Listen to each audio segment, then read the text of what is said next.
Hey guys, you are watching your anime world. How are you all? Please support to subscribe this channel for watching new interesting stories. So in this video, we will see third part, what if Deku inherited the world of super science.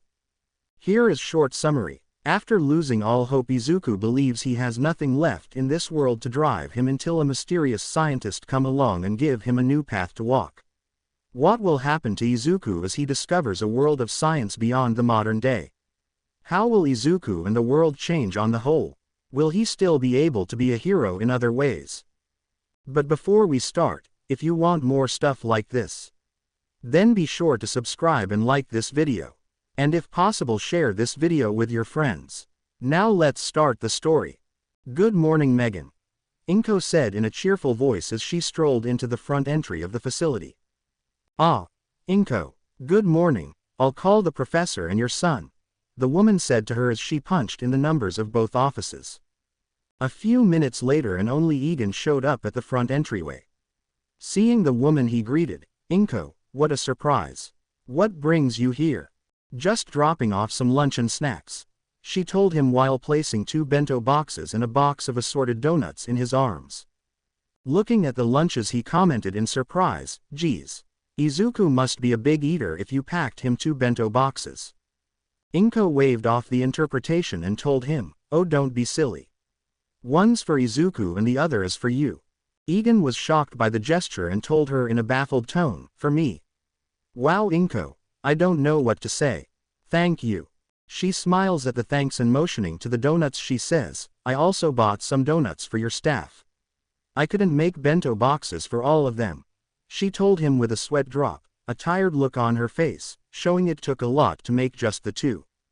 Seeing this, he reassured her and replied, "I'm sure they'd be happy." "Thank you again." Inko looks around the area and asks, "Where's Izuku?" "Held up in his office," Egan answered while giving the donuts to Megan to bring to the other staff. "Keeping him busy?"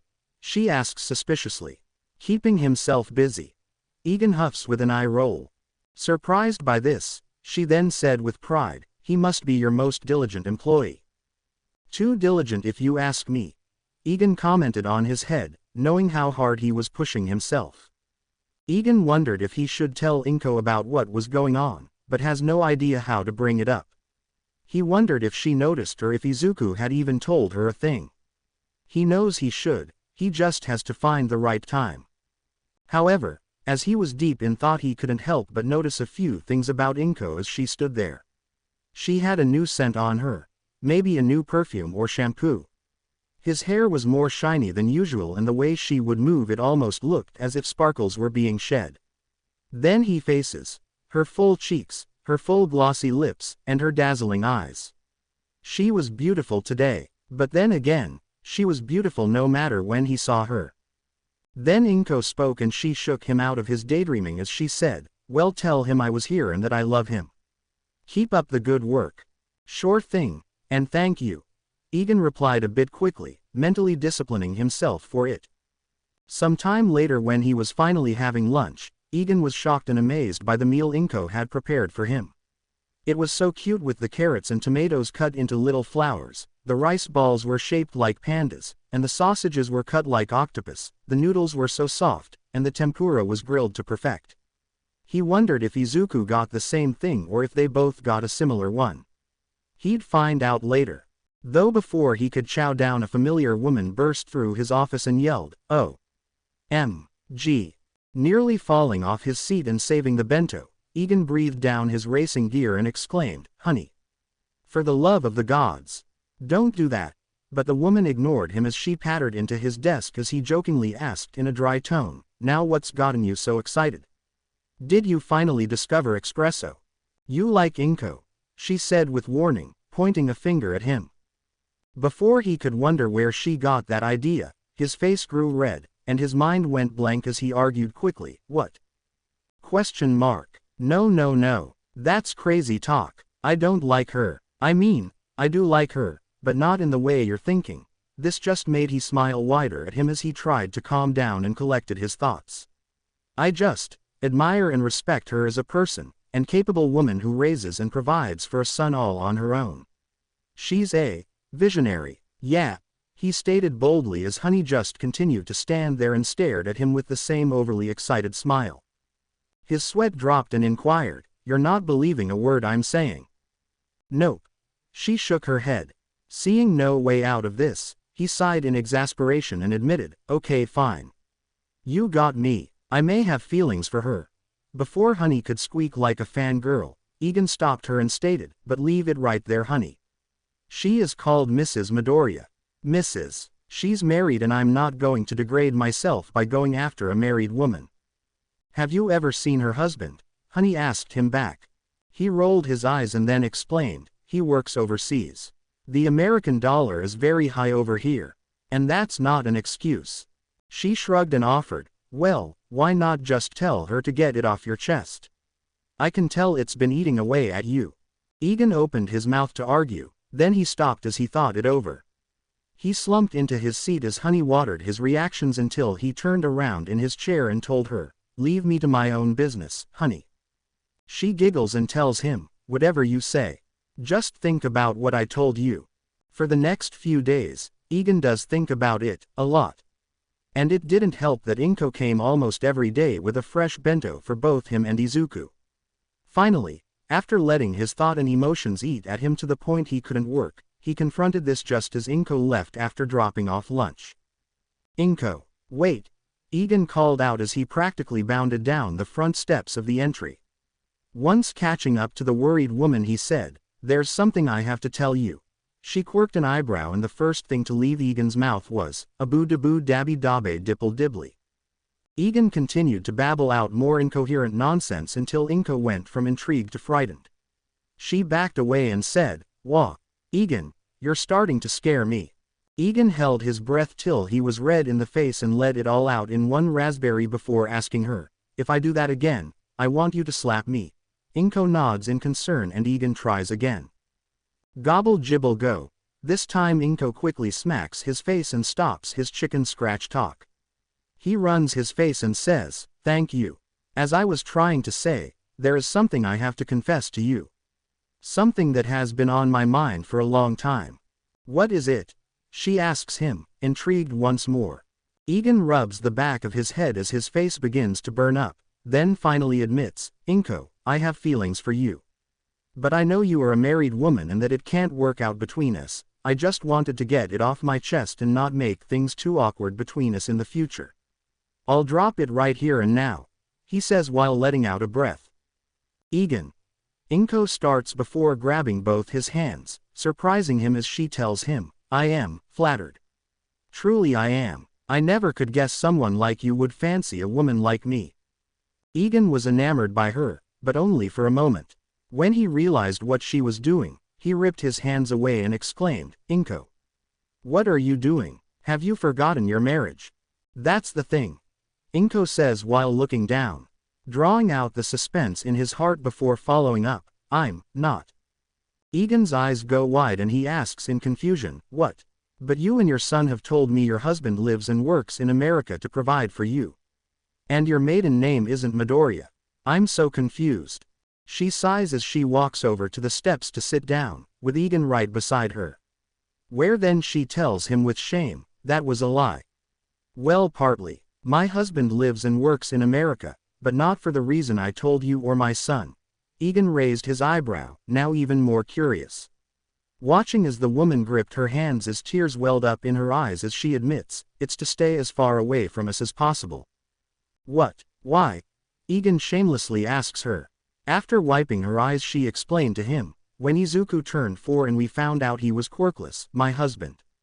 She fell off her story until Egan filled it in for her and said, "Was shunned by his family for it, put in for a transfer, divorced you and had given up all custody, and is now paying you monthly child support from a world away. How did you?" she tried to ask, surprised by the accuracy of his guess.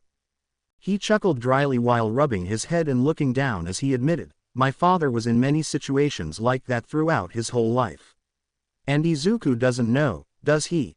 Inko shook her head sadly and replied, "He's already been through so much. I couldn't bring myself to tell him his father abandoned him." She takes out some tissues from her purse and wipes her face once more before taking a shaky breath and telling him, "I'm not proud of myself for lying, but I know it was the best thing for him at the time. The two of them sit in silence for a while until Egan inquired, is it still the best thing for him? It's been so long and I'm not entirely sure, Inko admitted while calming herself down and telling the man, but getting back to what we were talking about, I'm flattered you want to be with me, but I'm not sure you're making the right decision. Confused by her statement, Egan prompted her further and asked, What? What do you mean by that? She stands up quickly, nearly making Egan jump as she motions between Egan and herself, stating, Come on, Egan. You are a tall, young, handsome man with a successful business. While I'm just a 40-year-old, short, chubby, divorced woman with a son. Oh Inko, please don't threaten me with a good time. Egan begged her as he shut his eyes with trembling fingers, a cold shiver and a trail of blood going down his nose, making Inko blush beet red. After focusing himself and cleaning away the blood, Egan told her, Look, I don't care about how you look or whatever notions there are about you.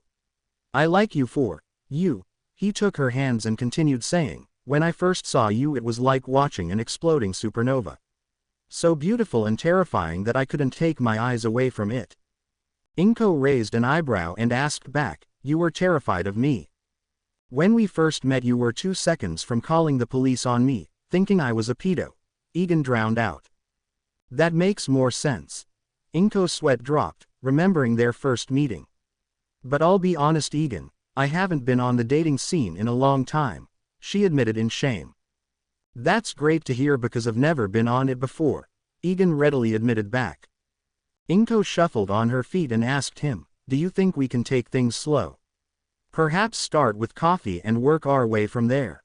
Egan's mind went black for a moment as his head overheated with a plume of smoke coming off his head as he said in a stuttered hurry, Why yeah. Sure, I'm just fine with that. Then I'll give you a call when I'm free. She tells him with a small wink before walking away. Sounds great. See you then. Egan says to her while waving by. Once she was out of sight, Egan began to make a string of strange sounds and movements before falling to his knees and melting into the ground as he prayed to the sky, Thank you gods in heaven. Meanwhile in the building, Honey clapped hands with Megan as the two watched the whole scene with binoculars as the other Morgan triplets alongside Cho, Cluck, and Otto all exchanged money for their bets. This is Dr. Izuku Midoriya reporting from the Yanmai office. Anyway, a lot has happened here at the laboratory and Yan man I need more coffee. I thought it would be best to report on it. So going in no order, as I've already stated in another log, probably, we were attacked when the League of, the Leagues of. I don't know, some villains came in when Ua came for a trip of some kind and we weren't prepared. Everyone got out alive, except the villains. And we killed the giant monster they brought to kill All Might. It was a whole mess. We carved up the monster, found out a bunch of stuff, and, yeah. Oh, one other thing, we found some sort of thing on the monster's body. A calling card or signature of the person who made it. Going by DKG and now we're trying to figure out what it meant but it's not much to work off of. Anyhow, after that, we went on a full-scale modeling of this place and now it's 10 times more secure than before. We have turrets on the roof. New types of plants out front for hidden defenses, an anti-warp quirk generator, defense animals, silent alarms, super locks, sound-based weapons, chemical traps, rail guns, wall spikes, and just about anything you can think of. At this rate even if we get broken into, they'll be in for a whole world of hurt. Hankoyo is even trying to develop a sound-based force field. Hatsume even perfected his robot designs for all the grunt work and even a small armada of droids used for fighting a small army. He's even started production on a few special ones he called the assassin droids. Robots have far more human flexibility and lethality with the downside of very little defense, but he is having trouble since recreating the human body in a machine is very difficult. Once things were set up, everyone was allowed to go back to their own devices and continue on their previous projects. I personally haven't had the time to do any since I've been busy with stuff and things, and giving pointers or helping out with other projects and developments. I really do want to work on my stuff, but I always find myself helping someone else or writing down notes on an idea I have and then expanding upon it. Then it becomes too much and I give it to the rest of the team to see if they want it. After that, we then set a meeting on the problem with Torchwick. In short, he's gotten way bigger, way faster than any of us thought. We discussed termination, but in the end, it was Professor Hollyhock who gave us an alternative. She made something called a reset bomb, a small device the size of a really big watermelon covered in flora and highly unstable using a piece of the original Singularity soul. In short, when this thing hits any area, it'll cause a massive and sudden growth of indigenous plant life. After which we tested it in the fallout zone of Hokkaido and it worked. It worked so well we decided to completely scrub clean the radiative zone and now it's safe for rehabilitation. Of course, this caught the attention of the government and they called for a meeting with us. We had prepared for this kinda event and things went better than expected. Then we decided to go public and. Things didn't go so well. During my speech, a quirk enthusiast tried to kill me but failed to do so. For some reason, he found out I was quirkless. I have no idea how, but he did. I have a hunch it wasn't a coincidence, but the gunman isn't so keen on talking to the police. It was really scary. It was like looking at KK Bakugo again, and this time he was out for blood and more. After this Hollyhock made a new reset bomb that was modified. It looked about the same but was far larger. Around the size of a small car with a larger fragment of the Singularity soul inside. This one was dubbed the Island Bloom and as the name suggests, it causes an island to form in an open space of water. If we had used a normal reset bomb to do this, then we would have just made a really big coral reef, which could be used to revive the coral reefs around the world. We were supposed to throw Torchwick on there the moment it sprang up, but Egan said we shouldn't as he noticed, even hours later, that the new island is still developing. So it needs to ripen, as he says. It should be ready in a week or so, but I hope it's sooner because Torchwick is already getting to be the size of Gammoth. As for the island itself, it is quite possibly one of the most geographically marvelous places in the current world. It has so many different biomes in just 4,000 miles. There's a deciduous and evergreen forest, a jungle, a savanna, a desert, a swamp, a wetland, a high mountain with snow, a volcano with active lava flow, and some more I can't remember. From all this, we decided to name it. Atlantis was immediately out since it wasn't located in the Atlantic Ocean. So instead we decided to name it Pacifica after the Pacific Ocean. Anyway, back to what I was saying. What was I saying before? I forgot. Where should I go from here? Oh, I know. I'll report on what everyone made in the time that this place became more fortified. First is Cho, who I already stated before how she outfitted the facility with far more dangerous methods. She's even starting to make a laser gun with Dr. Cluck. Then there's Hatsume who, as I already said, is making new and improved robots. Honey has produced a whole host of different materials from several chemical compounds, such as super adhesive concrete for buildings, an instant air cushion for people who attempt to jump from high places such as suicide and trapped on top of burning buildings, and even a super dissolvent to speed up demolition. She's even been working closely with Anima on creating a new form of bacteria that eats inorganic matter like plastics, glass, and metal. We actually finished that one and have managed to purchase Takoba Municipal Park Beach for experimentation. Henkyo has figured out how to turn a splinter that is primarily positively or negatively charged into a base. I'll spare the details, but it doesn't seem to have any effect in causing evolution or quirks and just gives off the radiation that allows for extra energy given when in proximity of a living being. When we turned it into a quirk splinter, we found out that it was far more powerful than before. A normal quirk splinter will allow a person to utilize around 40 to 50% of a person's copied quirk, but this one allows the use of 80 to 95%. So we've decided to scrap all the current quirk splinters we have and make new ones. Luckily, through the intervention of Dr. Cluck, we now have a foolproof method and machine for producing them in mass stock.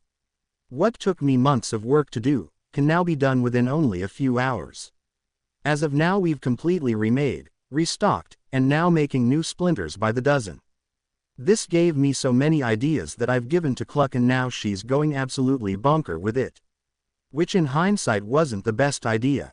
Pamela has been restocking the greenhouse since the last attack and is the main reason the outside of the facility is so easily concealed. She made a willow tree that grabs anything that gets too close. A tree that appears dead at first glance but when agitated will reveal a horrifying face that can produce a paralyzing gas and throw homing fruits that can latch on with sharp teeth and explode after a few minutes. Another tree, which I can't remember, makes flowers of different colors that have different effects. Several defense cacti and bushes, a rose plant that can cause extreme and uncontrolled aggression, grass that trunks into blades, shrieking flowers, and so much more. Unfortunately, many of the plants she made have been deemed too unsafe to be controlled without her, so they have either been discontinued, destroyed, or are to be sent off to Pacifica. Speaking of the island, Egan has given Anima full reign to do with it as he pleases. Since it's an island with no indigenous life, it's a blank slate for anyone to create a whole new ecology. You can imagine how he took that. By that I mean he fainted. Otto was pretty excited too. He has so many new animals he can put on the island as both a way to keep it at balance and protect it alongside the killer plants that will be placed on it. As of right now, the only creatures that will inhabit it in the near future will be Torchwick alongside a horde of dodos and the evolved sheep, being used as food for him. We found out quite recently that the new dodos I made months ago have an extremely quick life cycle. After an egg is laid, the chick will hatch in 24 hours and then mature into a full-grown adult in a week. How Pete has lived for so long is beyond me. But thanks to this we will be able to breed and cultivate more dodo meat to be sold. Anyhow, before this news was given to the creature division, Professor Genus had discovered and proved the aquatic ape theory. By testing some of the evolution splinters with a whole host of different primates and subjecting them to environmental stimuli, he was able to create a living mermaid. Currently, a small pod consisting of a dozen are swimming in a large pool in the facility. But since we don't have the heart to kill them, they too will be sent off to Pacifica with another new aquatic species. Genus also decided to look into the terrestrial fish theory and ended up creating sirens from a group of lungfish. I have the description of both creatures, but I think something is wrong with my eyes. I can see the paper. I think I'm gonna end it here. End of, whatever. Izuku turned off the mic and put the papers he was holding down on the table. He rubbed his eyes and tried to look at them, but no matter what distance he looked at it, short or long, he just couldn't make them out. What was happening to him? He felt his stomach twist into painful knots that nearly made him double over in pain and threw up into a nearby trash can. He tried to sit back up in his chair but found his limbs so weak that he couldn't even pull himself up. He tried to look at the computer screen but only saw a fuzzy light. His head began to spin and the sound of his heartbeat began to block out all noise. At that moment the only thing he could rationalize was that he just needed more coffee. So he stood up with all his might in legs that felt like they were stung with needles and made of jelly. He looked over to the other side of the desk where he saw his half-finished coffee. He tried to walk over to it, one arm on the desk and the other stretched out to try and grab it. But the few feet felt like yards and waves of pain and nausea hit him with even a slight movement until he looked up and saw the room spinning. He saw everything and nothing at the same time, and then, blacked out. After a long and white dream filled with nothing, Izuku opened his heavy eyes to another white room.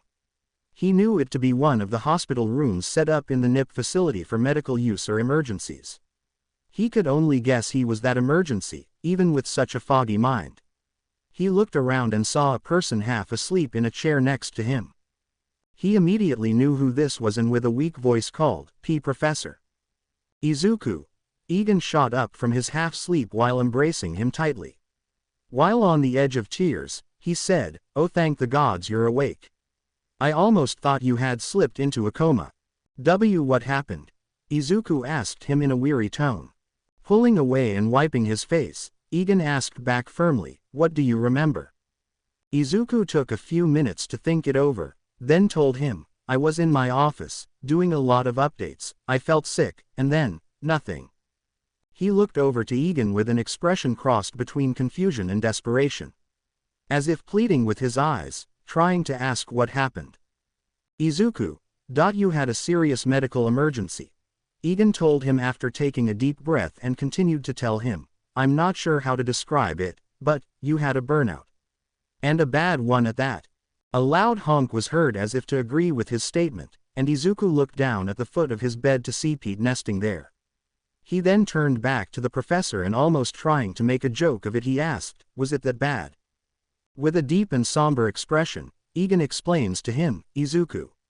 Your heart rate, blood sugar levels, and pulse were off the chart. Your body was under so much stress we thought you had brain damage. Not to mention the lack of sleep and nutrition in your bloodstream. It was mostly caffeine. He then looked off to the side, biting his fingers before telling him, Izuku, you nearly died. Then Izuku noticed something he hadn't done before.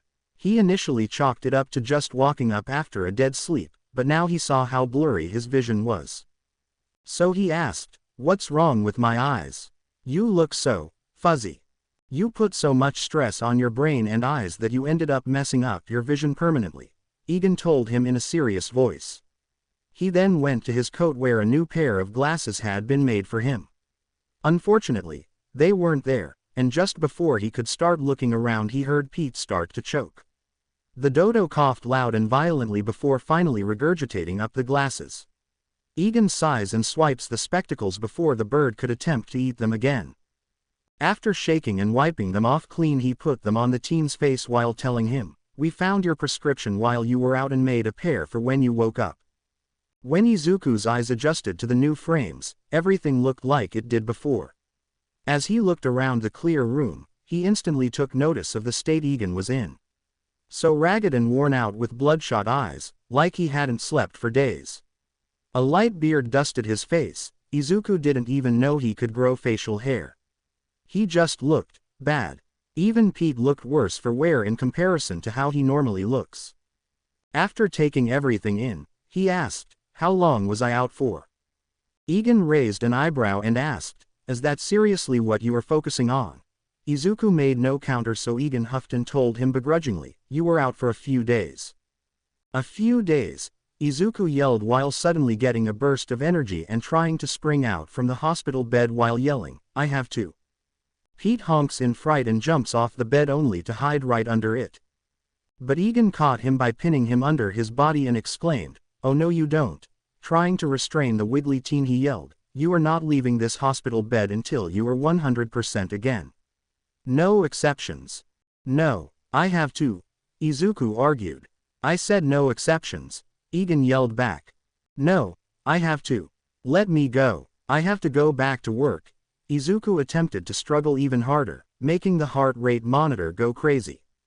Nearly freaking out by this, Egan pulled a syringe from his pocket and proclaimed, that's it. He then stuck the needle into the teen's neck and pushed the plunger, making the teen cry out at first before suddenly falling into a slump and calming down. Sorry kid, but you left me no choice. Egan apologizes while getting off of him. As Egan resituated Izuku in his bed, the teen immediately realized the man used a sensitivity on him. As he felt the effects of the drug set in fast he still attempted to fight back and tried to exclaim, but I have to. No, you don't. Egan yelled at him, as he lay there. Egan then fell into his chair beside him, clutching his hair and breathing out a stressed breath as he asked in a fearful tone, Izuku. Why are you doing this? Why are you hurting yourself so much? Did you not hear the part where you nearly died? But, Izuku tried to argue. Egan whipped his head to him and exclaimed in a half yell with an expression of fear and pleading, but what, Izuku? What excuse could you possibly have for hurting yourself like this? Izuku said nothing in return and Egan turned away as he told him, I tried to help you and did. All of us did, but we didn't want to push the issue in case you regressed more. We wanted you to come to us. He then took a shaky breath, balancing on the edges of crying as he said, now I see that was a mistake. Izuku saw all this and couldn't help the hard pinning in his heart. He had done all this himself. He didn't want to but he did. He hurt one of the few people who cared about him most. Speaking of such, Izuku, Inko yelled as she burst into the room. Looking up weakly from his bed, Izuku asked, Mom. Inko immediately wrapped the teen in a hug and sobbed as she said, oh, baby. Yes, it's me, I'm here. As Inko cried into her son and Izuku lay there with tears welling up, Egan looked on and thought to himself. After a bit he interjected and asked, "Inko, can I talk to you?" Inko got off her son, looked at the man, nodded, and wiped her tears away. After assuring her son she'd be back, she stepped into the hallway with the tall man where he stated, "Inko, I'm so sorry, this is all my fault. I should have been more strict with him, but I was trying to be too gentle and now he's here." Inko shook her head as she watched him drop his head in shame and assured him, "Don't be ridiculous, Egan. It's not your fault. You never once hid your concerns about Izuku from me and kept me updated. If anything, it's mine. Once again I proved to be an incompetent mother and allowed something terrible to happen to my son."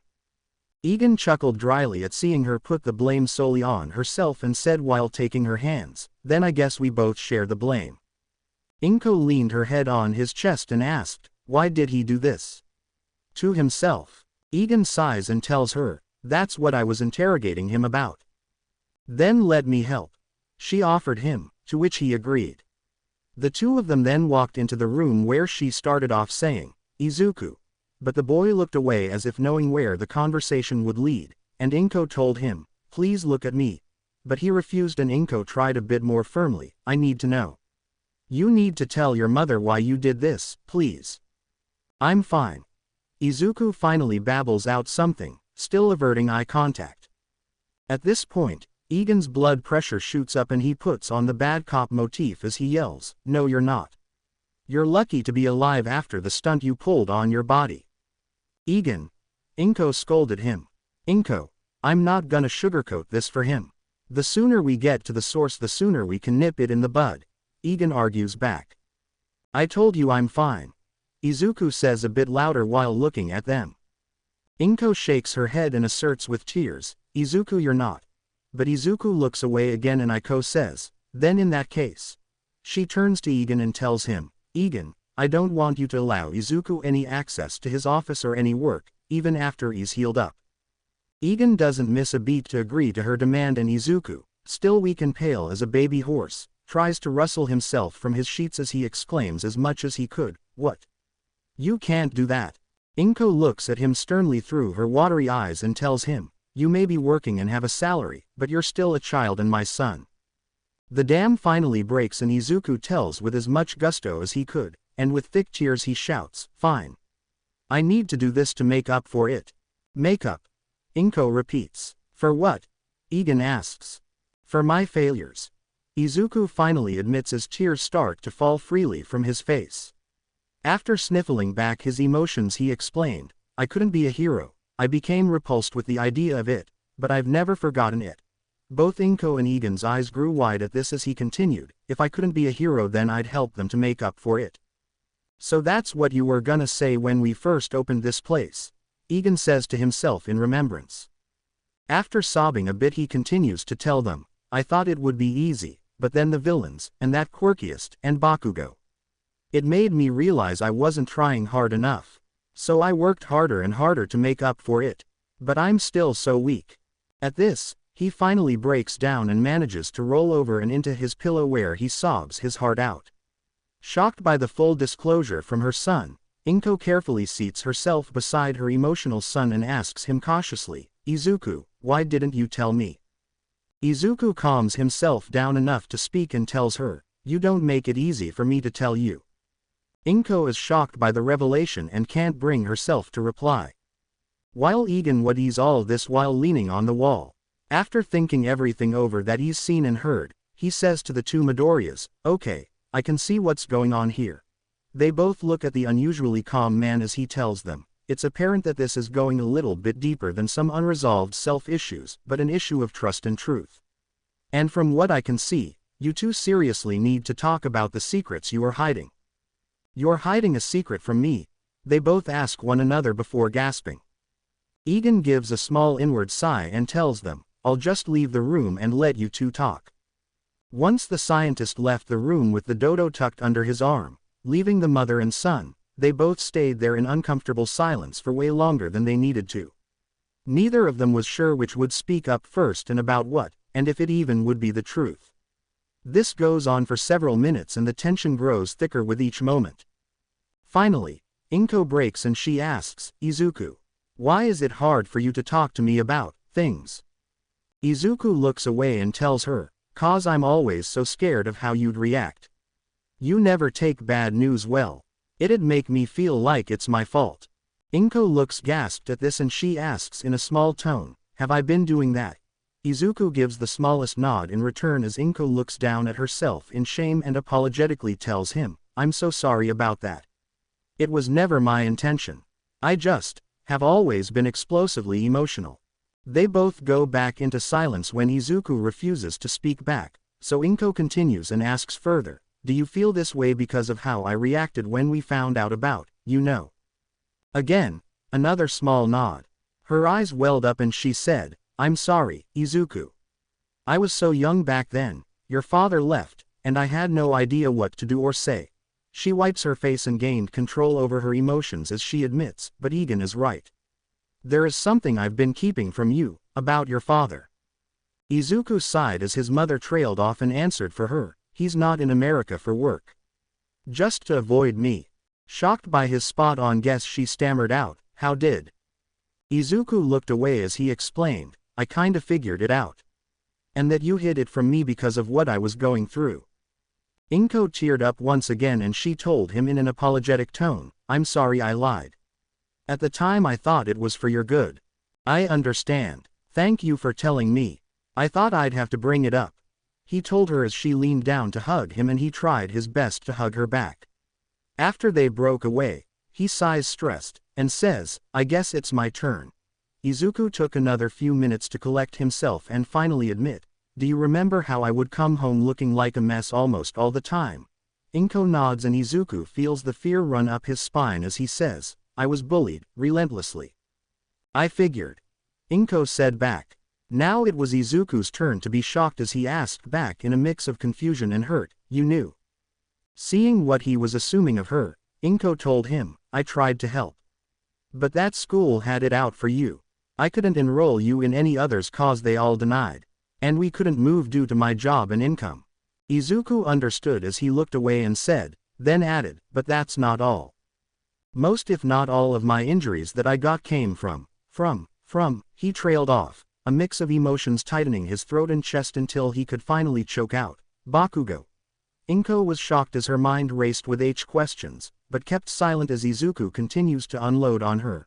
And worst of all, on the final day of middle school, he told me to kill myself.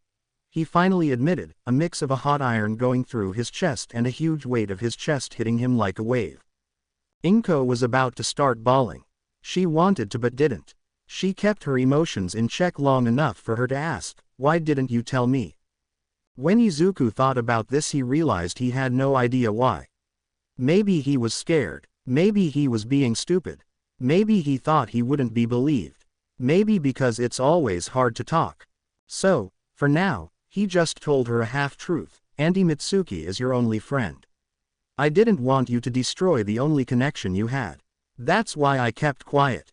You didn't actually. Inko trailed off, thinking back to what he said. I did. Izuku confirmed, making Inko gasp hard for air until he followed up by saying, there was more to it, like how I met All Might and he told me I couldn't be a hero. If it went for the flurry of emotions she felt, then she'd be elated for him to meet the man he looks up to. But when she heard that, her heart sank.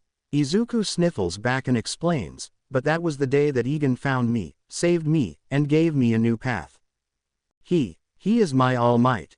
My hero. My light in all the darkness of my life. That's why I did what I did. So I could live up to him.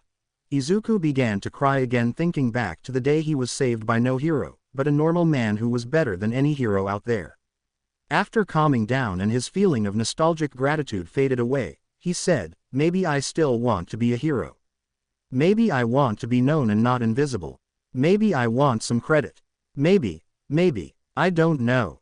Inko cupped her son's weeping and emotionally broken face, telling him with sweet words, Izuku. You've already done so much and are credited for so much more.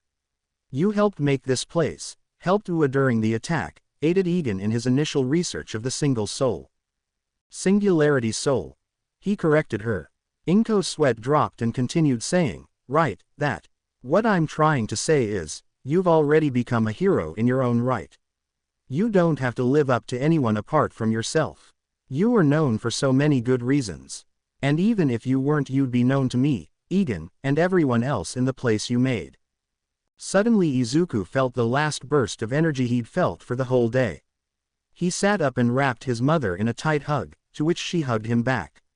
The two Midoriyas shed silent tears on one another's shoulders as they held one another for longer than they knew. When they finally pulled away, cleaned themselves up, and calmed down, Izuku inquired, "Say, you're not hiding anything else from me, are you?" Inko flushed red as she looked away while twiddling her fingers as she admitted, "Well, Egan and I are dating, Sue." "Wait, what?" Izuku immediately questions. After the two of them disconnected, Inko left the room with a lot off her chest and much more to think about. She was glad to get out everything she withheld but worried and thoughtful about what her son told her. Then she suddenly got a call on her phone and without even looking at the caller ID she answered it saying, "Hello." The voice of her best friend Mitsuki practically shouted through the phone as she exclaimed in excitement, "Inko. Long time no speaking. How have you been? Anyway, you'll never believe it. I got 2 tickets to Mitsuki." Inko cut her off. The somber tone she carries made the woman stop and ask, "What is it?" After breathing deeply with the memory of what Izuku told her, fresh in her mind, she told her, "I think we shouldn't talk or see one another for a while." "Wah, Inko, what are you?" she tried to ask only for the phone line to go dead.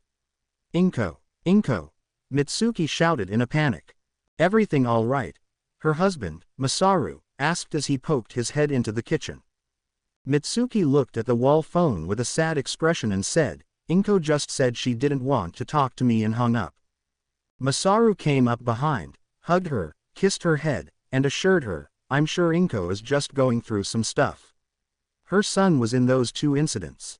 Maybe she just needs time to sort out her feelings and all that." Mitsuki hums and replies, "I hope you're right." As Inko hung up the phone, her mind clouded with too many emotions to handle talking to her friend right away. Egan walked up to her with Pete under his arm. "Hey, Inko, I wasn't pretending to come back here as soon as you were done speaking with Izuku and I wasn't eavesdropping the whole time and..." He began to tell her until Inko suddenly grabbed him by the collar, pulling him down to her level and passionately kissing him on the lips. Egan froze in place, his mind, blank yet racing. His body, still yet trembling. His breath, caught yet heavy. His face, hot and burning. Inko pulled away and told him in a grateful tone, "Thank you for saving my son." Egan said nothing in return. He could say anything, not even sounds. So he just sputtered, grew red, produced steam, and fell to the floor face first. There Inko looked surprised by his reaction and Pete began to peck his head. After this, Izuku spent another 2 weeks recuperating in the hospital while being banned from working on anything else. It was nice for him. Like a long-due vacation but without anything to do other than sleep, eat, and heal. The teen was put on a round of different medications for his stress and anxiety alongside weekly talks with a therapist and a family therapist for him and Inko. When he finally got out of the hospital area, his office had been moved closer to Egan's, and he would go to check up on him every so often to make sure he wasn't overworking. When he wasn't in or busy, a robot assistant would do that job. After about another 2 weeks, coming back into his work and new routine, Izuku showed signs of getting better and he felt better too. For him, it was nice to finally admit everything he was holding back to the people he loved. It felt right to be open and vulnerable to them, knowing he would never be judged again. Now he felt happy. Truly happy. One day at the Neo Icon Phoenix research facility, the whole building was flooded with the sound of incoherent screaming. Screaming that lasted from the first thing in the morning till right this moment. Most everyone was able to power through it except for Cho, who looked like she was ready to rip someone's head off. Finally having enough, she charges out of her division wing, and barrels through the hallway, following the yelling until she finds it at the break room where she bursts through the door and yells louder than whoever was. "What's going on here? What's with all the yelling? Who is yelling? It's only 10 in the morning. She screamed so loud that the shouting stopped all at once upon the sight of the fuming woman. They are. Hankoyo, who was in the break room, pointed to Izuku and Egan, both of which were silently cowering from the homicidal-looking woman. Calming down from the confusion of seeing the two people in the facility with the strongest bond arguing, she could only babble back, "What the?" Izuku found out that Egan is dating his mom. Honey, who was also in the break room, explained with a giggle. Cho raised her eyebrows and asked, "It took him this long?" Now it was Izuku's turn to be surprised as he half yelled in shock, "You knew?" Izuku. Egan tried to grab his attention. Izuku quickly connected the dots and exclaimed while pointing his finger, "You all knew." Izuku. Egan tries more firmly. Izuku whips his head back to the man and proclaims, "Don't you, Izuku, me. Why are you dating my mom?" "'Cause she's hot." Egan argues back. "Egan, she is. She's my mom. So, you're my employer. It's weird. It's only weird if you make it." "Egan." Izuku yells. "Izuku." Egan yelled. While the two of them bicker once more, Honey whispers to Hankoyo, "I heard they've already gone out on several dates." "Oh." Hankoyo cooed back in excitement at the gossip. "And get this," she exclaimed in a low tone while waving her hands, "I heard that they've even been holding hands." She squeals. Gasp. "No." Hankoyo says in fake playful surprise. "Fingers laced," she said in a squeaky tone. "How lewd." Hankoyo comments while putting his finger to his mouth, his head tubes making weird cute sounds. "Doesn't that make babies?" Honey asks with a giggle. At this point, Cho has had enough for the whole day. So she shakes her head and leaves the break room, making a mental note to get headphones. Despite their low whispered tone, Izuku and Egan could hear them the whole time and stopped their bickering to stare at them. After they finish and Cho leaves, Egan shouts at them, "Can you two stop being weeaboos? You're scientists, for goodness sake, act like it." "Ahem," calls the loud voice of Morgan. "What?" The two scientists half yell at the woman. "If you two are done having a family squabble," she began only to be cut off. "Don't you dare marry my mom," Izuku demanded. Egan looked down at him and proclaimed, "Just for that, I'm gonna marry her sooner than planned." This struck a nerve in the boy and he quickly kicked the man, causing him to grab his leg and yell, "Ow, my shin." Since they were quite ish, Morgan continued and informed them, "As I was saying, you two have several people who want to have an interview for a job. Are we still hiring?" Izuku asks her. "As it turns out, we never took the hiring page down on the website," she explained to him. "Ah, piss. So how many are there?" Egan asks between painful breaths and hopping on one leg. "About 6 in total, with 2 of them being a pair," she answered. "Let's split them between the 2 of us." Izuku offers and Egan nods, but not before stamping his shoe on Izuku's toes. A while later, Izuku was sitting in his office with the first interviewee sitting across from him. Unfortunately, he did expect her to be so big and ended up having to use 4 chairs just so she could sit comfortably. The woman in question was a very tall, fox-like woman with a curved figure. She has blonde hair that just reaches her shoulders, a single strand of which goes down the right side of her face. She has large blue eyes with bushy eyelashes and pointed ears, along with teal-green fur and a white furry underbelly. In terms of attire, she wears an orange buttoned-up shirt with yellow-orange buttons and pockets on both sides of her chest, as well as black pants with a yellow-orange belt. She wears a wristband of the same color on both of her arms, along with an orange headband that seems to resemble a pair of earmuffs. She also wears orange and cream-colored slip-on shoes. The two of them sat in silence for a long while after Izuku noticed something strange with her resume and called Egan to come to help him. But as time went on, it was apparent she was getting very nervous and anxious. So trying to calm her nerves, Izuku said, "I'm sorry, Ms. Futsujose." The woman pronounces her name. "Well, I'm sorry for making you wait for so long. The professor should have been here by now to assess your predicament," Izuku assures her as she nods back in affirmation. Suddenly the automatic door slid open, causing the two to jump at its suddenness, and in walks a very irritated Egan covered head to foot in bubbles. After shaking himself off, he stomps inside and announces, "Sorry, I'm late, Izuku." Hatsume tried to weaponize bubbles and turned the entire robotics division into a foam party. "Now what seems to be the holy moly," he exclaimed upon seeing the large woman. "Wow, you, my dear, are a whole lot of women," Egan commented, craning his head to meet her eyes. "Professor," Izuku scolded after seeing the woman uncomfortably blush and fidget. "What? People gawk at statues of naked people and pagan gods, I gawk at large women," Egan argues back. "Professor," Izuku yells at him. Fine, sheesh." Egan finally concedes in a grown-up before taking his more professional mannerisms and saying to her, "Sorry about that, you're just a lot to take in all at once." "I get that a lot," Josie replies, her ears pointing down. Sitting next to Izuku, he says, "Now what seems to be this precarious predicament you're telling me about?" Izuku hands him her resume, and reading it over he understands what he meant and said aloud, "Oh, I see."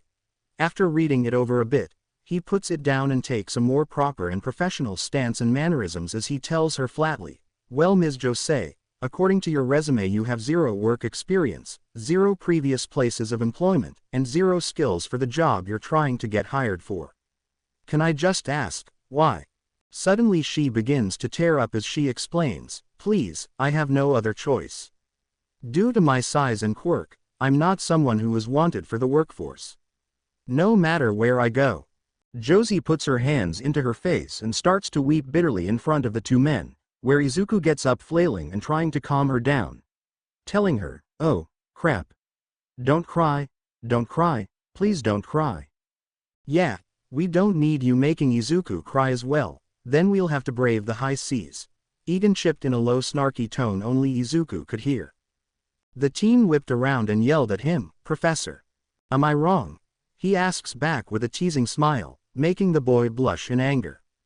Seeing things starting to unravel, Izuku takes charge and tells her with a firm tone, "Ms. Jose, due to your circumstances we have decided to give you a chance." She stops crying at this news and smiles wide before Izuku tells her, "But don't be fooled by the title of secretary. It's not about sitting at a desk in cute clothes, clacking at a keyboard with finely manicured nails, making copies and coffee for your boss. It has a lot of challenges and most of all experience curves. Are you willing to do all you can to achieve the best outcome possible?" Josie sniffles back her tears and holds up her head while saying, "Why yes. I am." "Well then, you start tomorrow at 6 a.m. sharp. You'll be shadowing our head secretary, front desk lady, and organizer. They will teach you all you need to take over their jobs when need be," he tells her while holding out his hand. So elated by this, Josie grabs it and begins to shake it while exclaiming, "I'll do my best." Unfortunately, she also didn't notice she was shaking him as well. She stops, letting him go and apologizing. After making vertigo go away, Izuku shakes his head, fixes his glasses, and tells her, "Though we will have to make arrangements for your size difference." "Thank you," she says gratefully. Izuku turns back around to scold Egan but sees him standing there with a ridiculous open-mouthed smile and holding 2 thumbs up. It then dawns on Izuku that his mentor merely did all that to test him. And apparently, he passed, but not to his pleasure. Sometime later, Izuku's office was once again beset by someone who was looking for a job. Only this time there were 2 of them like Morgan told them. A man and a woman, both of which were quite unique in both appearance and personality. The 2 of them appear very similar to one another in both appearance and age. Maybe they were siblings or something. They both had white hair, red eyes, tall, slim, yet toned physiques, and clothing that could only be described as old-fashioned ancient in terms of style yet still held the appearance of a scientist. The woman had glasses and the man had a strange pack on his back that fell into a tub on his strange goggles. "Ah yeah, check it out, Ace Researcher Pura." The woman, Pura, exclaimed while holding a rock-on sign by her head and winking. "And Ace Researcher Robbie, hee." The man, Robbie, exclaimed as he struck a pose. Abe shot his hand while pointing a finger into the air. "Reporting for duty." They both stayed in unison. Izuku laughed dryly and said, You two sure are extravagant. So, why exactly do you two want to work here? And what do you have to bring to the table? I'm glad you asked, Vice President. Hira said as she took out a file from her bag, placing it before him as she offered, have a look at this. It sure is thick. Izuku comments aloud while feeling the folder that looked ready to burst. It's the Cliff Notes. Robbie told him. Shooting his eyes open in shock, Izuku exclaimed, these are the Cliff Notes. I'd hate to see the whole thing. You see, Director, we are researchers in the field of ancient technology, Hira explained. Izuku narrows his eyes, no longer impressed by them as he cautiously asked, what like the pyramids were built by. But Robbie cut him off as he strode around the room, bobbing as if he were dancing to a song, and told him, yes, we all know that the pyramids were built by Hebrew and not aliens. We're talking about something else. Now curious again, Izuku sat back to take it all in. Seeing this, Hira opened the file and flipped several pages to one part where she pointed out with her fan, studies show that the sandstones used in the construction of these monumental tombs of kings were crafted and sent from the southwest part of Africa. And studies showed that they were far faster in their delivery than methods of that age. The only question that reminds me is, how? Before the woman could answer that question, Robbie jumped in and exclaimed while pointing to the air, I'll tell you how. It's ancient technology y'all, hee. Izuku replied, sitting forward again as his curiosity turned back into caution. Still not convinced. How about this? Hira asked while tilting her head before explaining, back when Genghis Khan was expanding his empire of the far west and north, recent studies have shown that he was able to take over towns, villages, and cities in a time much shorter than travel would be possible in these places. Not only that, reports translated from texts say that the Khan army appeared from nowhere and took them by surprise without any warning from scouts. So how did they cover so much land and take over so many civilizations in such a short time? So how, you may ask? Well, Robbie tried to exclaim once more. Only for Izuku to butt in and say, ancient technology, yes, I get it, Robbie. Izuku looks over all the notes for several minutes before taking off his glasses to run his eyes and tell them, to be fair, I had never thought of this before. Humans have been excavating resources from the earth for centuries. If at some point they found a vein then they could have. He trailed off while deep in thought, muttering to himself before changing the subject and asking, so why choose us of all places? When we saw you pull out and explain that splinter thing, we knew it just had to be connected. Hira answers affirmatively with a smile. So we dropped everything and came here looking for a job, Robbie added. Izuku turned around in his chair and thought this over before turning back to them and saying with his hand out, well then. I guess you two are hired. Meanwhile, in Egan's office, he too was interviewing one or the groups of two that came in. Sitting across from him were two people so vastly different he didn't know such a pair could exist. The first was a toddler-sized human reindeer hybrid with the left antler broken but braced at the base by a metal plate. He has a larger head and eyes and a less defined muzzle. He wears a large pale red, pink fuzzy top hat with a sideways medical cross covered in a blue aviator cap, a blue backpack, an orange and white striped muscle shirt, and a maroon pair of shorts. The other person was an old woman who surprisingly didn't look a day close to 70. She stands tall and slim with a body that seems to be in her prime despite her wrinkled face. She wears an outfit made for someone much younger, which includes a navel ring, a shirt that bears her midriff, a purple blazer, and purple low-riding pants. She has a pair of small sunglasses that, when they're not over her eyes, she wears them on her forehead. Alongside that, she wears bracelets and rings on her left hand, with a hardened expression on her face. She looked like a real no-nonsense person. Looking over the papers, Egan asks them, so your names are Dr. Kurha and Dr. Tony Chopper, yes? That's right, but you can call me Doctrine, everyone does. Doctrine tell him in a gravely voice. And everyone calls me Chopper.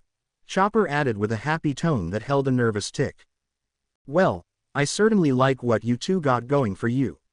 This alone would guarantee you both spots in my facility. He tells them, making Chopper brighten until he followed up, though I have a question for you, Doctrine. The woman tilts her head as she adjusted the toothpick in her mouth. It says here that you have unorthodox methods. Can you explain? He inquires. Suddenly the woman gets up from her seat, walks up to Egan, and begins to poke and prod at him in all sorts of ways while saying, "Your temperature is 98.2 degrees, pulse is 86, blood pressure is 125/85, and BMI is 17.5. Shall I continue?" After tasting an old lady out of his mouth, when she stuck her fingers in there for a temperature reading, he gets up and replies, "Please wait here." After Egan leaves and Doctrine sits back down with her feet propped up on the desk, Chopper comments, "I think you scared him." She then whirls to him and punched him straight on the head while yelling, "Don't be stupid." "Of course, I didn't." A few minutes later and Egan was in with a flabbergasted expression, after getting his physical results, as he says, "I don't believe it." "Well, believe it," she said back to him as Egan gingerly put himself back into his chair. After this, he breathes a calming breath and asks her, "There's also one other thing. It says here you've been practicing for over 80 years. Even if you got into medical school at 16, you'd be well over 120 years old." "I am," she says flatly. "You're what?" he asks her again. 120 years old," she tells him nonchalantly. Trying to freak out over the fact that one of the oldest living people was in his office, he then said while looking at the small animal person, changing the subject, "Chopper, you are quite young to be a doctor. Not that there's anything wrong with that. The vice president happens to be the same age as you." With this news, Chopper beams so brightly that Egan almost had to look away from him, but put a hand up to shield his eyes and push through as he continues, "I just want to know what encouraged you to pursue such a career. I can tell it isn't the woman sitting beside you." With that comment, Egan has to quickly move his head out of the way from a very irritated Doctrine's flying toothpick.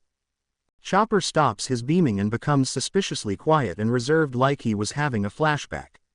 After his somber expression turns to determination, he proclaimed, "I want to find a cure for every disease in the world."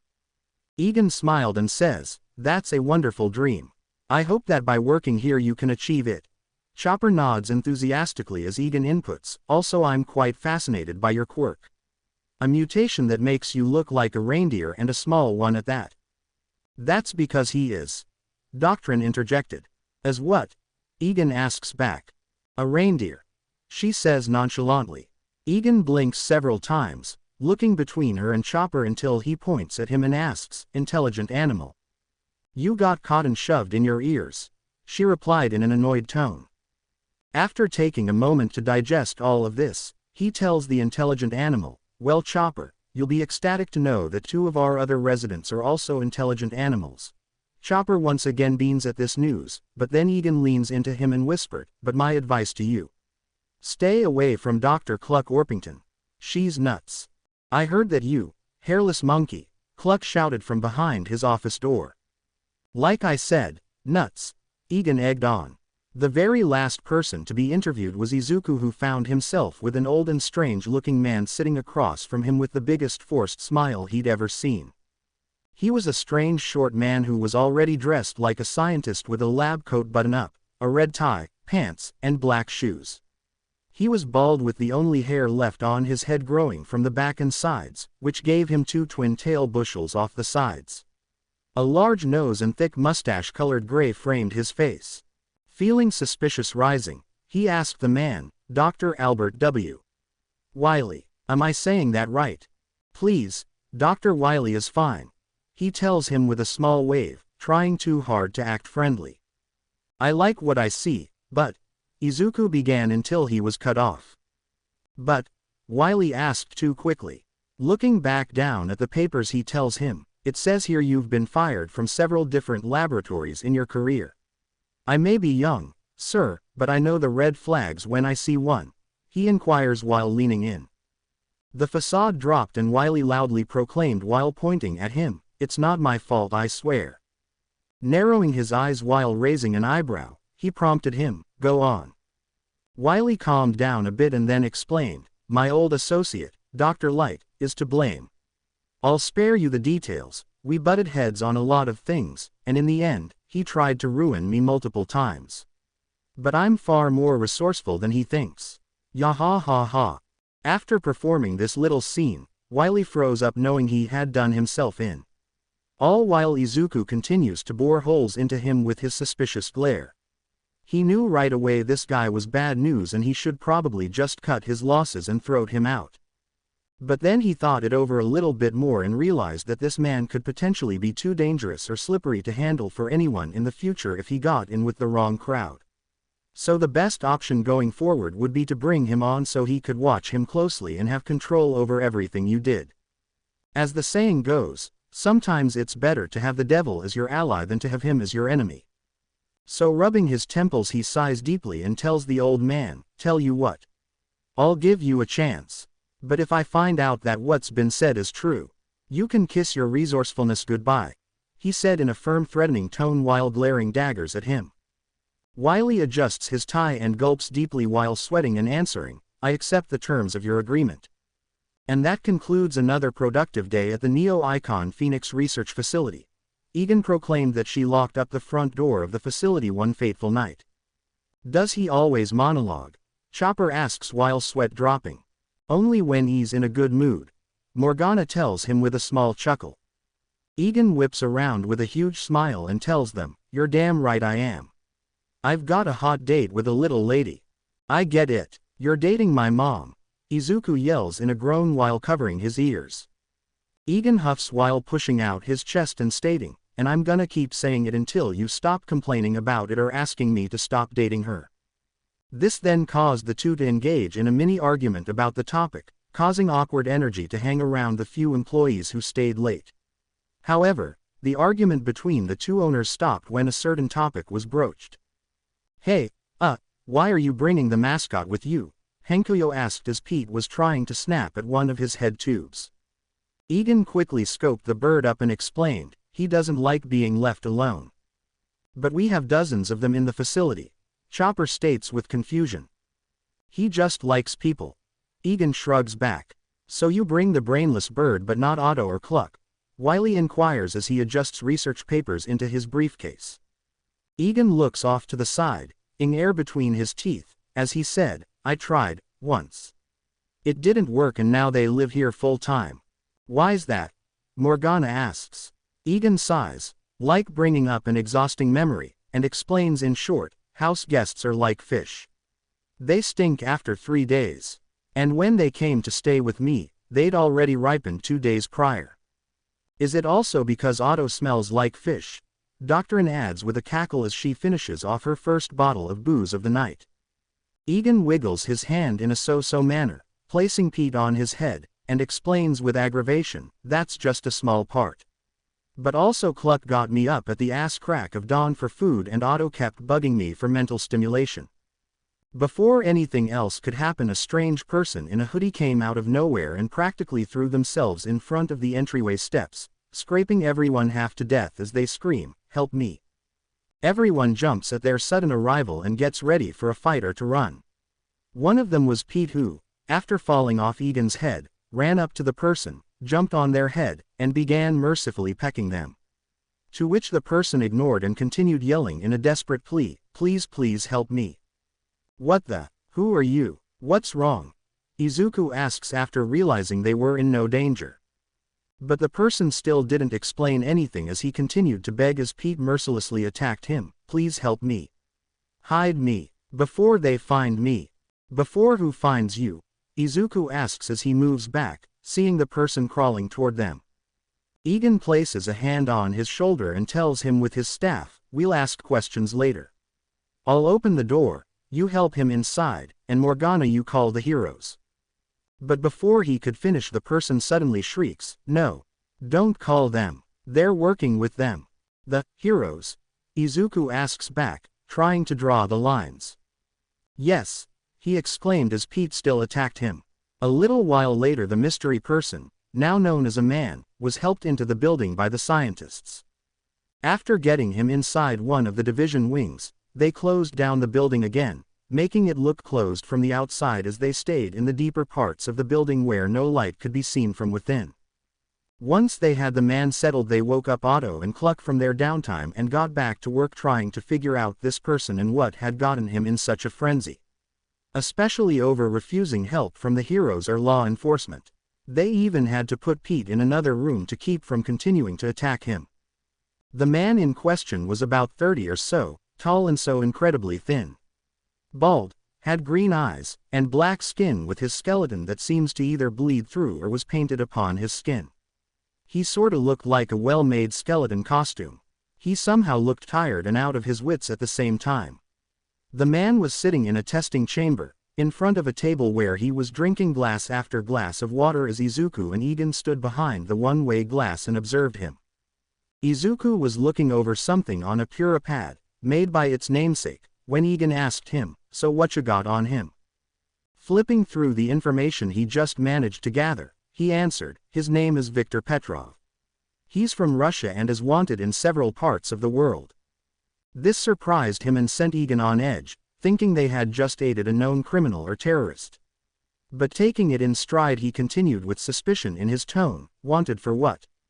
"It doesn't say. I mean it does say, but I'm pretty sure they're fabrications," Izuku told him with an unsure tone as he handed the pad over to him.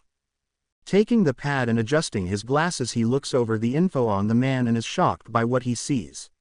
Exclaiming in disbelief, "Geez, you're right, seen by the untrained eye these are fabricated. Why in the world are several countries across the globe trying to get this one guy?"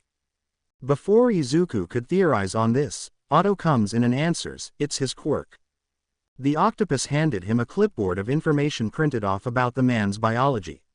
Egan sighs and tells him, "Thanks again for helping us despite it being your time off, Otto." Otto waves him off and assures him, "It's all part of the job. Anyway, I ran a sample of his DNA and I managed to decode what his quirk can do." And, Izuku prompts him, "I've personally dubbed it as Resurrection." He tells them as they both look over the sheet of paper with all the current information they had on Victor's quirk. If he touches something after it has long since died, he can bring it back to life no matter what state it's in. Otto explains, making the two men look on in shock with every word they heard and read to themselves. He could touch a piece of hair and bring back a whole woolly mammoth from it. "But we don't need to do that, do we?" Otto jokes. Egan rolls his eyes and snorts in amusement as he replies, "We don't. But wow, that's quite a power. It's no wonder he's being hunted like an animal. If anyone in the world managed to get their hands on that, they'd be unstoppable."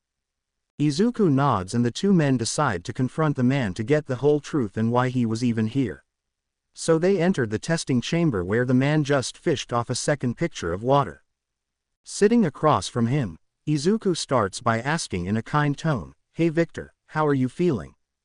"Better," he admits while breathing deeply. "You don't have to worry. You're safe," Izuku assures him. "Thank you again for helping me," Victor graciously tells them. "We, kinda figured some stuff about you," Egan admitted. Victor shoots them both a look and inquires, "Let me guess.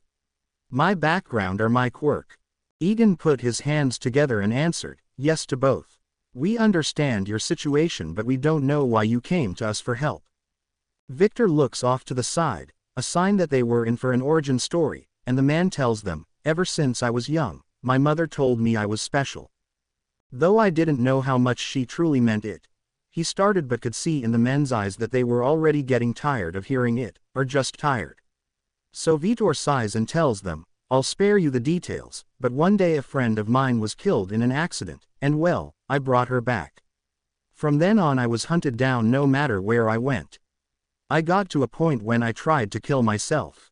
Both men become extremely uncomfortable by this, especially Izuku from his previous experience with this. But seeing that the man was very much alive and that Izuku was too uncomfortable to ask, Egan inquired carefully, "I'm guessing your quirk works just as much on you as it does on others." "Precisely," Victor told him with a dry and crazed chuckle. "Then I heard about your facility and I came here as fast as I could so I could ask no so I could beg you. Please, help me." He suddenly threw himself across the table and grabbed at the two scientist lab coats. Pulling the hopelessly desperate man off and seating him back down, Izuku asked him in a horrified tone, "What do you want us to do?" Try and kill you. I want you to take away my quirk, he answered quickly. Take away your, what? The two scientists asked before looking at one another. He gets down on his hands and knees before them and pleads, please. I know how amazing you all are. You're smart and have some kind of ace up your sleeves getting you this far after such a short time. So, please, do anything to rid myself of this nightmare, he begs as tears fall from his face. The two scientists quickly excuse themselves from the room, and once on the other side of the door, Izuku asks in stress, Egan, what'll we do? No one's ever attempted to extract a quirk from a person. I'm not even sure such a thing is possible. Science is already determined. It's no different from eye color and height. Egan opens his mouth to agree, but stops and thinks for a bit before replying, I wouldn't think so. The Nomu had multiple quirks, so it is possible. But we have no idea how to do that, Izuku argues back. Egan puts in a thinking expression as he takes his brain from an idea. He sees the hallway sign that leads to the Singularity Soul and smiles as he tells his ward. Maybe not, but we have to try. Egan then pulls out his phone and it picks up quite quickly as he says to the other end, Hatsume, I'm sorry to disturb you at this hour, but we need your help. The man says something on the other end and Egan tells him, I'll spare you the nitty-gritty, but in short, we need to extract a quirk from a living person. Suddenly the line goes dead and Egan calls out loud, hello. Say no more, I'm on the case, Hatsume suddenly exclaims after appearing from nowhere, making the two men jump in fright so bad they nearly wet themselves. Frantically looking around and at the one-eyed man, Egan sputters out before realizing, how did you? You stole the super speed splinter, didn't you? Hatsume just sticks out his tongue while putting his hand on his head, trying to act coy. But Egan just sighs exhausted while rolling up his sleeves and telling him, we'll talk about this later. Let's get to work. The hours of the night went by quickly as all the scientists still at the facility worked as hard as they could plan, design, and make a machine capable of performing an unnatural feat of nature and science. Hatsume was in his element and was buzzing around as he made this contraption. Egan couldn't tell if it was the caffeine or the super speed splinter he had forgotten to take from him. It also helped a lot that they had an army of robots to do the work of 100 men and a few splinters that helped with aiding in brain function and construction. Including a strange splinter that allowed someone to construct anything like it is made of Legos, so long as they knew how to put it together. Things were going well, too well, and that foreboding feeling manifested in a message from Morgana. Sir, there's a small militia out by the front of the building, she said over the speakers. Egan quickly took out his own Puripad and brought up the security cams from the outside where, as the woman said, there was a small militia from what seemed to be another country standing outside his front entryway. So he stopped what he was doing and cleaned himself off before going to meet with the army. Once he got to the front, he took a deep breath and unlocked it. Stepping outside before the army and their tanks, he asked as innocently as he could, Can I help you boys with something? We're looking for a man by the name of Viktor Petrov. He looks like a skeleton and is a wanted fugitive in several countries. The frontman, no doubt the leader, told him in a thick accent. Egan placed a finger to his chin and shaking his head told the man, Sorry, I haven't seen anyone like that. But before he could turn around to leave, the man yelled, Don't lie. Who's lying? Egan asks back while keeping calm. We know. He insisted. Know what? Egan insisted back. The man then took his own iPad device and turned it around to show aerial footage of Victor racing towards the facility and being brought inside as the leader stated, We know. Thinking face, Egan put up his hands while acting calm and admitted, all right, you got me. I'll bring him out, so no need to get violent. But the leader wasn't having it as he approached the front steps as he tried to force, No. We will come in. But he didn't even get a chance to finish as every security measure at the front of the facility suddenly sprang to life and pointed their laser-guided lights at the leader and all the soldiers present. The leader froze in his tracks upon seeing this and slowly backed away, but the laser lights did not go away. Upon seeing the smug expression of Egan, he gulped while grimacing and the scientist repeated, I said, I'll bring him out. So let's not get violent, yes. Taking a deep breath, the leader agreed, yes. Once he was back inside the building, he stood over in one of the darker parts and leaned against a wall while letting out a stressed breath from fear. After calming down, he looked over to his side, seeing nothing at first, but continued to stare until Izuku suddenly appeared out of the air thanks to the invisibility splinter. Izuku just smiled awkwardly at him and Egan just rubbed his head as he thought. After thinking over their predicament, he told Izuku, "Get the dragon." Izuku nods and vanishes again. After a few minutes of what seemed to be a stalemate between the foreign troops and the NIP security system, Egan makes his reappearance once stands boldly before the aggravated troops and proclaims, "Sorry to keep you boys waiting, but here he is," he stated while motioning off to the side of the building. When the soldiers do, instead of seeing their quarry being brought out to them from a different part of the building, they see something that locks them in place with fear. Between the darkness of the night, the city lights casting a vague casting alongside the red glow of the laser-gilded weapons, they saw the shape of a huge creature with eyes that burned like hellfire and bore into their souls. Without a single warning, the hideous shape breathed deeply and exhaled a stream of flames so massive and hot that none of them had the chance to scream before they were all engulfed. When the fires settled from Torchwick's charred mouth, the only thing left of the invaders was nothing but a pool of molten blood, bone, and molten metal from the tanks. Nothing remained of them. Ashes to ashes, dust to dust. Izuku pets the now elephant-sized dragon, telling him good job and bringing him back to his enclosure. Egan sighs with relief at seeing their potential problem taken care of while saying to the puddle, "You get what you deserve. Bitches."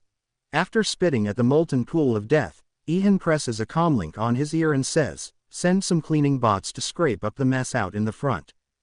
Almost immediately a whale squad of bots come out of nowhere and begin to clean and dispose of the evidence. By morning it'll be like nothing even happened. Egan walks back into the building and back to the division wing where Victor was hooked up to the machine that would hopefully extract his quirk. It is so large and concluded that much of its inner workings went over Egan's head.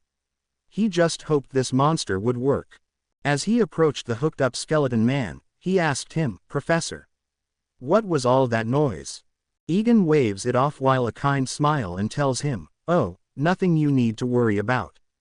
But on a more serious note, "Listen, Victor, what we're about to do is completely experimental, highly dangerous, and comes with a high chance of you dying. We've never done something like this before and have practically thrown this machine together in the last few hours. No tests have been made even with all the synthesized scenarios for the outcomes.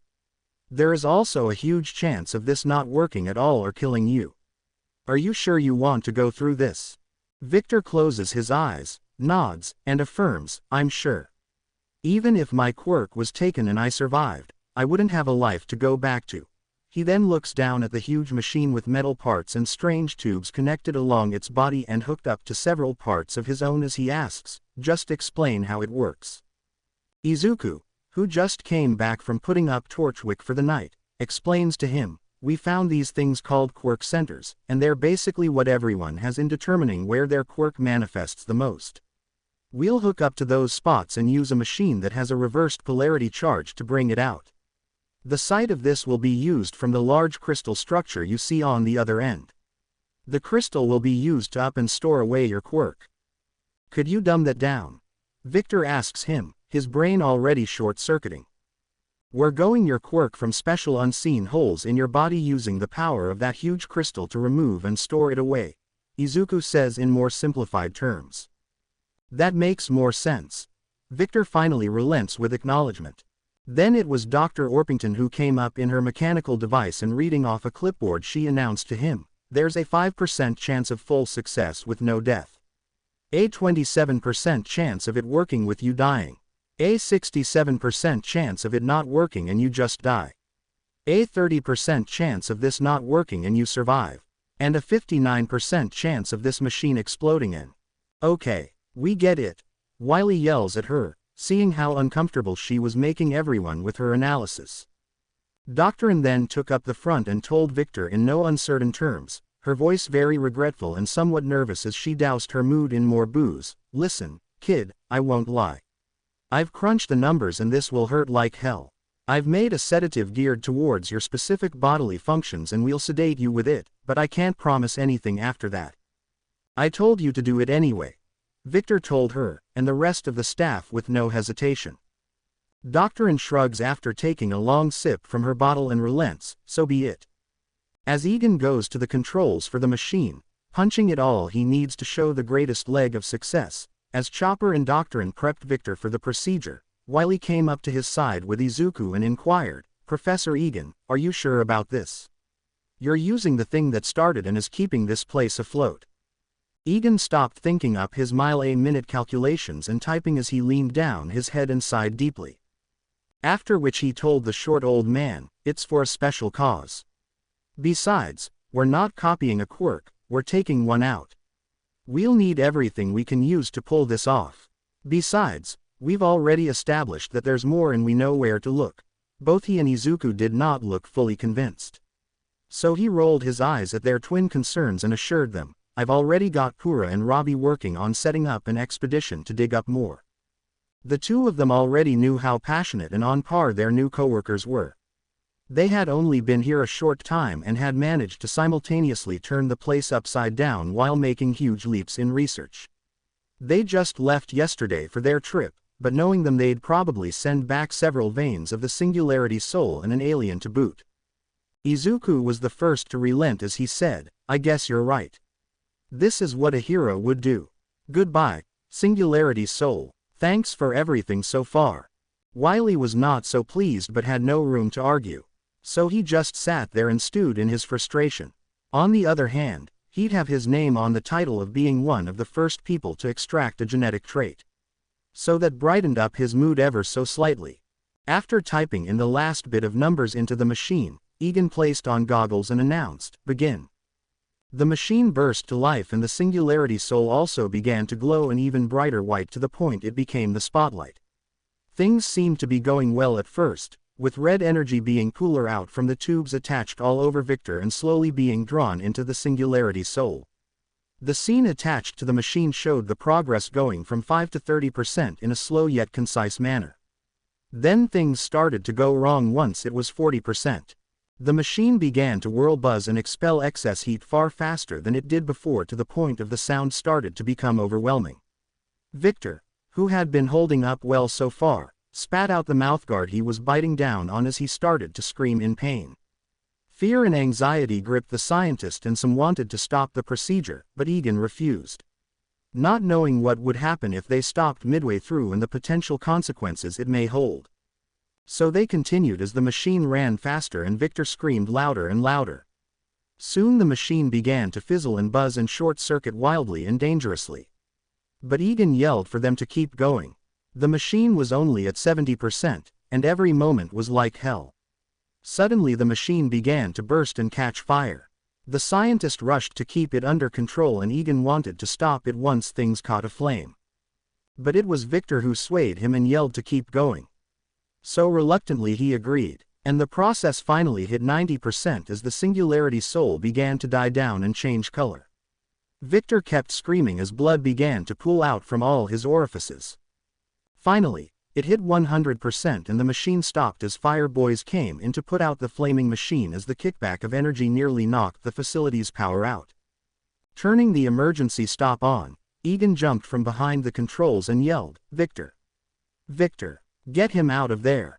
Izuku and Doctrine sprang into action as they ripped the man away from all his hookups and placed him on the ground where Chopper got to work checking his vitals. As the staff surrounded the man's smoking and bloody body, the machine was burning faster and faster as the fire bite worked to put it out. After a few horrible seconds, Izuku asks, how is he? Chopper pulls away from him and says, he's alive, but barely. At that moment, Victor stirred and weakly called out, P. Professor. D. Doctor. Yes, we're all here, Izuku told him, taking his hand to reassure him. He breathed heavily and ragged as he barely mumbled out in a whisper, Did it work?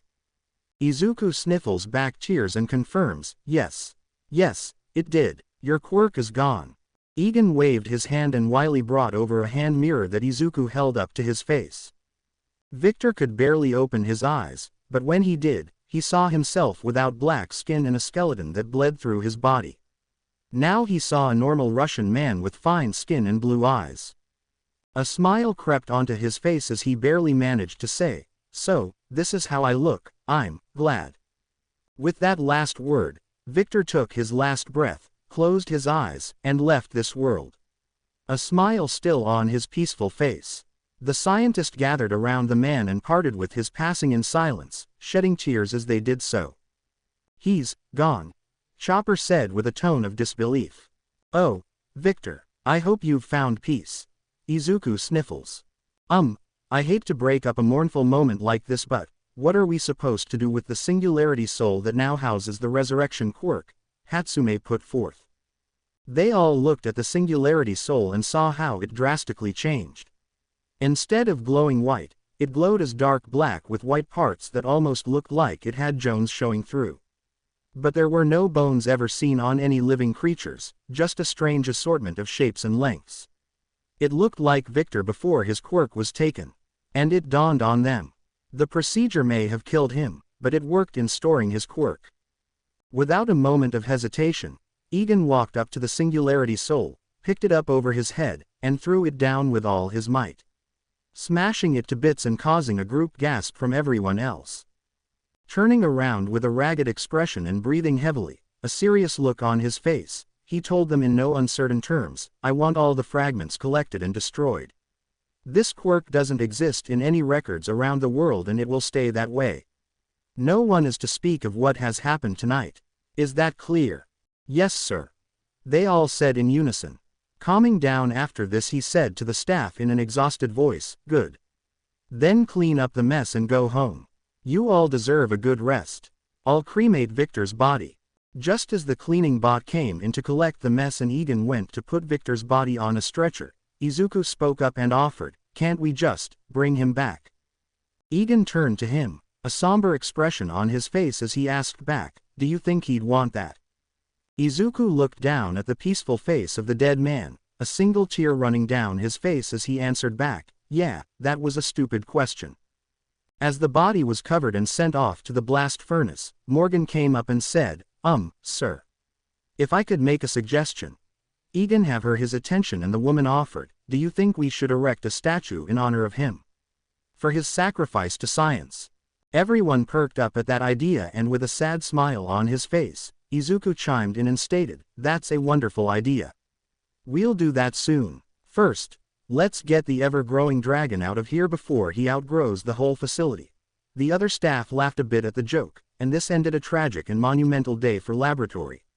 A day that would never be spoken of or only be known again decades later. "I gotta admit, that was one sad scenario. That poor guy deserves so much better," Hankoyo said with a depressed tone as he and Honey began to clean up for the day. The woman agreed with him while wiping her wet eyes as she replied, "I agree, but sometimes, ya know, that way is usually the only or most humane way. At least he's getting a statue. At least." Hankoyo said back with a dry chuckle before divulging, "This shows how weak we all are in the end. We can pretend to be the strongest thing in the world, but in the end, we all bleed the same color and die all the same." Honey stopped what she was doing, stared at the man, and tried to say with a chipper tone, "That's insightfully morbid." Suddenly something caught Hankoyo's attention and with a bright expression he said, "Oh. Ungoliant, what are you doing out of your terrarium? Silly spider." He then reached down and picked up the tiny jumping spider on his finger. Looking at the little creature reach up its arms at him brought a smile and more philosophical thoughts to his mind, as he said them aloud, "You know, she probably thinks I'm some sort of god in comparison to her. I'm sure she's the biggest thing in her world too. But in the end, we're all bugs in the grand scheme of things."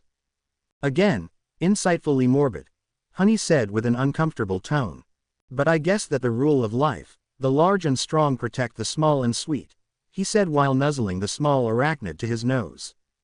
"I guess, let's stop talking," Honey practically pleaded while quickly excusing herself for the night.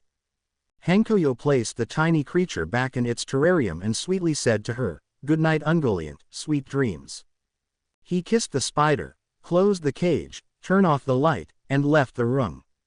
Once he was gone, Ungoliant was left to sit in her thoughts. Despite being a small and unintelligent creature, she had a certain feel for things and baseline understanding. To her understanding, Hankoyo wished she was stronger for her safety, but while she was small she had to rely on her benefactor. But he too was weak and could only do so much. So she needed to get stronger and fast. The only question was how. And she knew how. She knew he was doing something with something stronger and strange, so all she has to do was get to that thing. And that's exactly what she would do. So she escaped out of the hidden hole in her home and scurries off the counter, crawling down to the floor and out a very fine crack in the door underneath it. The whole ordeal took an hour to do just at her size, but she had a plan of how to get to a destination that would take her days at her size. So she hitched a ride on one of the many cleaning and security robots. She clung to its metal body and waited till it brought her to the destination. How did she know where to go? Thanks to Hankoyo's pheromone trail, he has been going to the place a lot recently. Once she was there she hopped off the robot and made her way into the room under the slightest crack in the door. Once inside she had all 8 of her eyes on the prize. The remnants of the strange thing he had been working on, but the whole thing was gone. Though that didn't stop her as she felt a strange energy pulsating from somewhere in the room. Scurrying towards it she found a large piece that broke off and was hidden away from view. So she went up to the strange thing, lay on top of it, and began to sleep. The next morning Hankoyo came in with a truer smile and a cup of coffee from his favorite shop, only to be greeted by the sounds of discord. Investigating all the activity he saw Egan nearly losing his mind. He ran around the building between rooms and yelled nonsense. The only thing he could make out was, "Where is he? Where is he? Where is who?" Hankoyo asked, hoping to help. Egan whipped his head to the man, practically lunged on him in a hug, and exclaimed, "Oh Hankoyo, thank the gods. It's your spider." Fear gripped his heart at that statement and in a panic he grabbed the man back and demanded, "Ungoliant. What happened to her? Tell me." Dr. Cluck, who just came out of the room where the Singularity Soul used to be held, ridding her cart, said with a terrified expression, "You're gonna want to see this for yourself," as she pointed to the room with one of the mechanical arms. Hankoyo pushed past them and burst through the room only to stop as he saw a huge shape sitting in the chamber. "What is that?" he yelled as the thing stood up on many legs and turned towards him, revealing many red eyes. Eyes that he recognized all too well before it dawned on him. Looking over the shape of the thing he asked, "Wait, Ungoliant." The huge spider took one of its legs and brought it over for him to grab.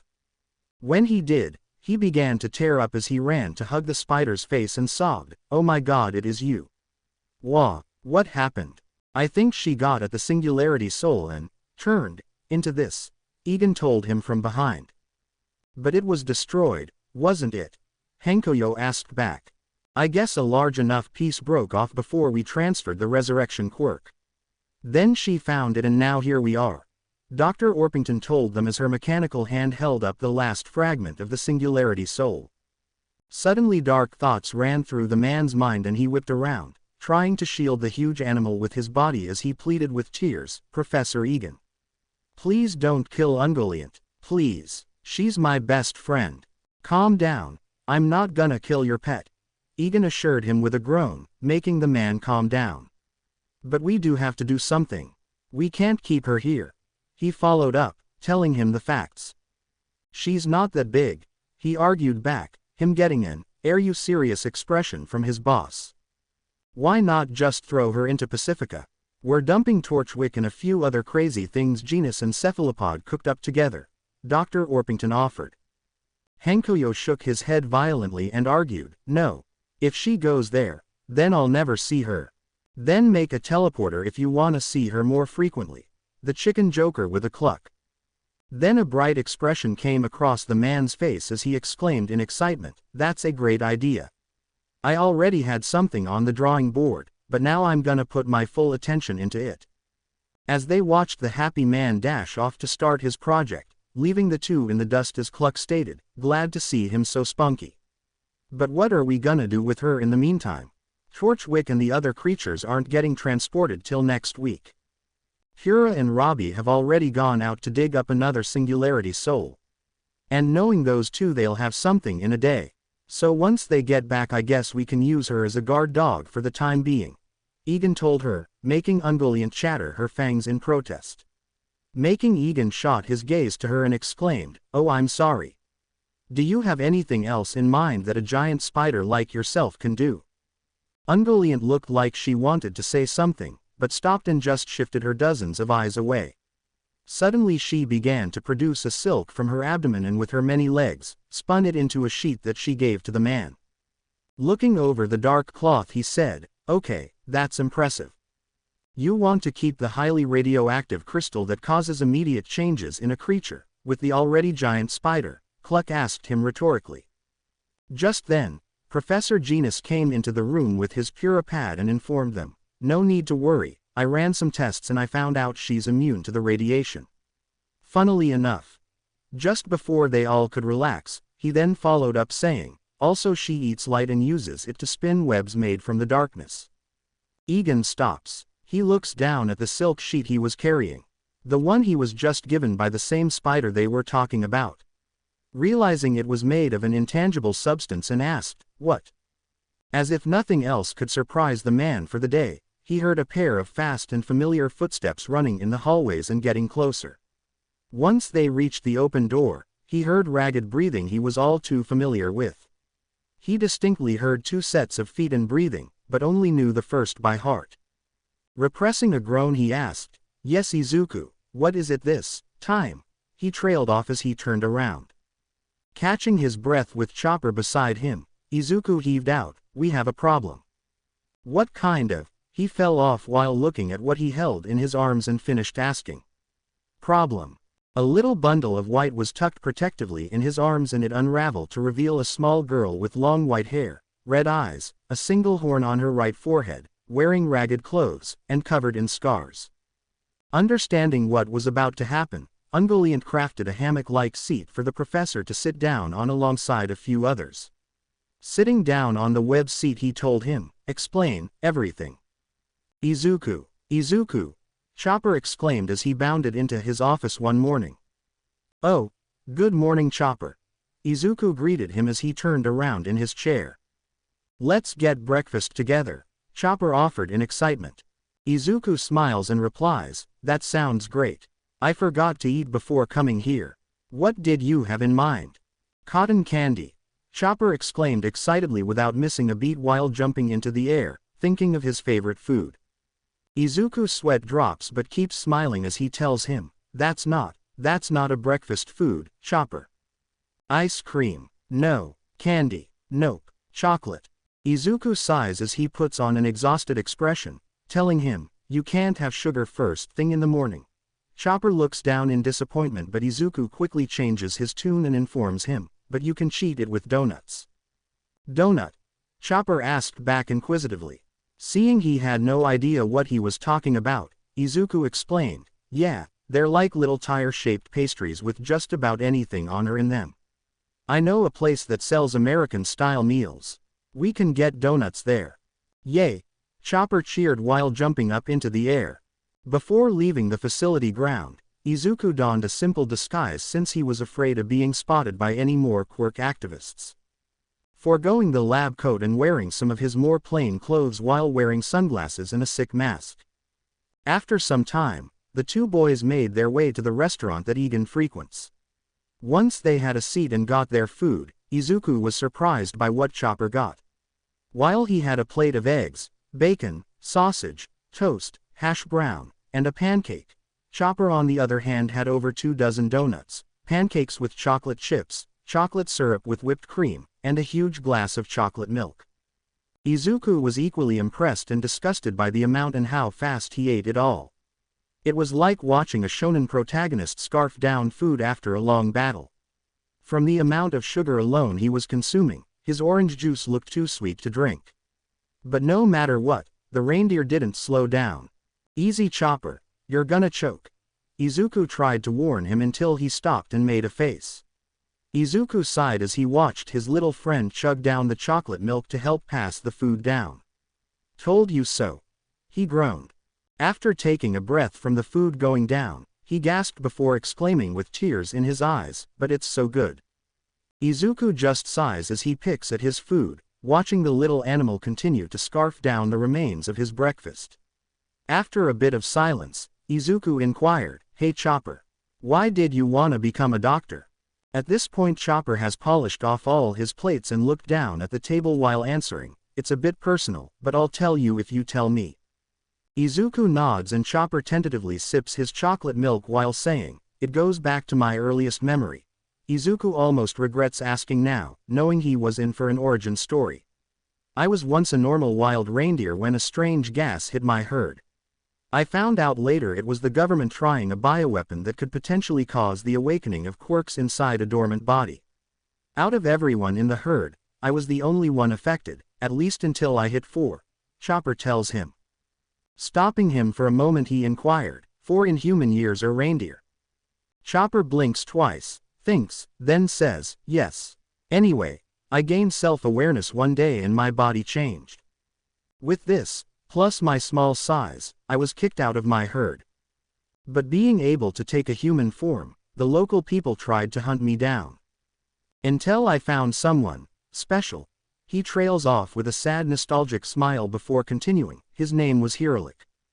He was my mentor and father. He gave me my love of medicine and my goal. But that goal was only strengthened when something awful happened. Izuku leaned in, more curious than before as Chopper withheld his emotions and explained, Hiralik became ill with a disease that had no cure. I was young and dumb as I tried to find a cure and accidentally stumbled upon a medical book on poison plants. So I went out to find it, found my old herd, nearly died, and brought him the mushroom.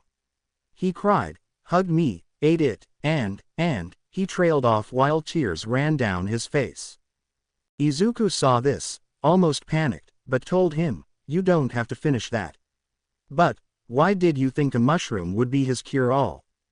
Chopper sniffed back his feelings as he told him, Hiralik showed me his stamp of honor, a Jolly Roger, called it his calling card of health. So that when anyone sees it, they'd see only their health on the horizon. A skull and crossbones. Izuku realized where the mistake was. Chopper nods then finishes, then Doctrine took me in as her apprentice and we came here. After breathing deeply to calm himself he asks, what about you? Izuku laughed dryly and admitted, not half as bad as yours. But I wanted to be a hero since I was little, but I couldn't. Chopper blinks in confusion then remembers, that's right. You're quirkless, aren't you? Izuku nods sadly and explains, I was picked on and bullied mercilessly by all. Even by my own best friend. This fact surprised Chopper and his mouth went open in shock as Izuku continued, but I never gave up until I did and tried to end it all. This shocked him again but he didn't dare say anything, winded he had no idea what to say. But Eden found me, and saved me, and gave me new hope. I'm grateful to him, forever. Izuku told him with a sad nostalgic smile. I feel the same about Hiralik and Doctrine. Chopper agreed with him. After a very long session of silence between the two, Izuku finally finished his food and offered, let's go back to the facility. It has been a while. Yeah. Chopper agreed, looking and sounding just as sad as he. After Izuku paid and the two began to walk back to the facility in silence at the reemerges of their old wounds, mixed with regret for asking about it, they were stopped in the street out of nowhere. Hey you, a voice called out, causing the two to turn around and see a guy approaching them as he asked, you're that Midoriya doctor guy. Aren't you? Izuku got a bit nervous but he played it off as calmly as he could, waving his hands and cracking his voice, answering, ha ha. Sorry, I think you have mistaken me. Well, I gotta. Before he could run off with Chopper, he ran into someone who was directed behind him and found 3 other people blocking their path and surrounding them. One of the people turned their hands into a blade and sliced off his sick mask and sunglasses, revealing his face. They all sneered at him with sinister smiles as the blade guy said, nah, you're the guy. The quirkless little rat who thinks he can have such a high station in our society. Look, I don't want any trouble, Izuku said while putting his hands up defensively. But we do, see, one of the other guys said while turning their hands into guns. What do you even want with me? What have I ever done to you? Izuku exclaimed. You exist, simply as that. Your whole existence is a complete abstract of nature, the gun-handed man told him in a half-yell. And we, card-carrying members of the MLA, have a duty to get rid of scum like you, said the sword-armed person. Chopper jumped in front of Izuku and proclaimed, "Keep away from Izuku. He's a great person. You're the one who's scum. If you wanna get to him, you'll have to go through me first." Chopper. Izuku attempted to dissuade him. But one of the thugs told him, "That's the plan. The MLA also deals with unnatural mutants like you, Tanuki." Chopper looked down at the ground as the gun-handed man pointed his weapons at them. Gripping his hooves and saying with an angry, shaky voice, I'm a reindeer." Just before the gunman could fire at them, Chopper yelled, "Guard point." And suddenly Izuku was swallowed up by a sea of light brown fur as he heard the gunshots go off, only for the sound of something bouncing being heard. Managing to get his face out of the fur, he saw Chopper's face sticking out of it. Pushing against the fur body, Izuku noticed how springy it was, but dense. "Whoa, I didn't know you could do this," Izuku exclaimed in amazement. "I can do way more," Chopper told him as the huge fur ball receded into him while putting his hooves together in a small opening shape. Looking through it, he called out, "Scope." Chopper looked over at their assailants and then stated, "Aha." The gunman shook himself out of his shock and pointing his weapon at them he announced, "You'll pay for that, raccoon dog." Chopper ran up to the man and suddenly changed forms again while yelling, "Heavy point." From a small reindeer human to a huge man-like creature that vaguely resembled Bigfoot with a more human version of a Chopper's face formed with bulging muscles. Catching the man off guard by his transformation, he turned his hand into a fist and bringing it down on his head yelled, "Heavy gong." The man spat out blood from the crushing blow to his head and passed out. Chopper quickly turned around and ran to two of the men, making them cower by his huge form. Chopper then transformed again and called, "Walk point." Chopper then turned into what looked like a normal reindeer and charged at the two men at top speed. Launching off his feet, he transformed again, this time into what looked like a teenage version of Chopper with antlers 3 times the size of his body. He yelled out while crashing into the men, "Horn point. Horn cannon." Ramming into the two of them with great force, they flew across the street before slamming into a wall where they both passed out. "How the hell is he doing that?"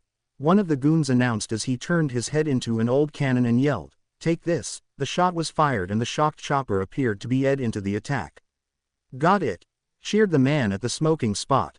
Suddenly the smoke began to stir and out popped a very unusually shaped Chopper who kinda looks like an egg. Taking a familiar fighting stance, he said, "Kung Fu point." Chopper then bounces towards the cannon man and begins to hit him with a flurry of kung fu attacks until he falls over in seconds from the flurry of blows. However, he didn't notice another goon coming from the side. But Izuku does and yells, "Chopper, look out." Chopper turns his head and sees the man fast approaching with malicious intent until a spider web comes from nowhere and tarps the man against the building, saving the reindeer's life. Surprised by this, he looks around to see who saved him, only to see Izuku standing at the opposite end of the attack with his hand stretched out with webs coming out of it. His mouth shot open in surprise and babbled, "Izuku. What's spider web splinter? Egan told me to not leave the lab without a splinter." Izuku explains quickly before pointing behind him where a giant person was caught in the webs and trying to free himself. "But listen, this guy is too big to take down. But I have an idea," Izuku quickly says as Chopper smiles. The giant troll man finally breaks free from the webs and looks around to see an idly standing Izuku. He looms over him while stating, "Ha ha.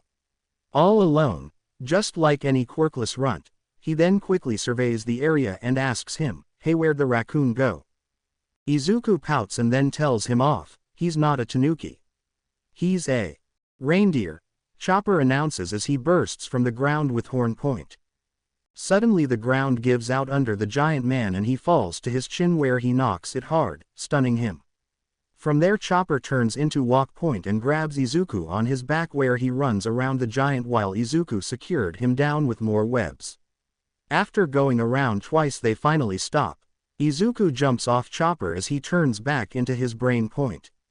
"Now you hold tight until the cops get here," Izuku tells the roll before turning to Chopper and telling him, "Chopper, we did it. Chopper seems a bit perplexed by this until he realizes it and gets just excited as he is, exclaiming, "We did. Yeah, I guess we did." Chopper then jumps into Izuku's arms while they both dance and spin and laugh and cheer at their victory while the troll just looks at them in frustration. Izuku puts the reindeer down and praises him, "And you were amazing. How'd you do all that? You thought it was amazing?" Chopper asks in confusion before he starts to get giddy and dances while curing him. "Aw, don't be stupid, you idiot. You can't praise me. I won't be affected at all by your affections, you big dum-dum." "Yeah, you are showing it." Izuku's sweat drops as he watches his tone and body not match his words. Just then the troll person broke free from his web restraint and picked himself out of the hole, looming over the two while boasting, "That wasn't half bad, kids. But it'll take more than that to keep me down." "Oh crap," Izuku yelled while cowering. "Any last words?"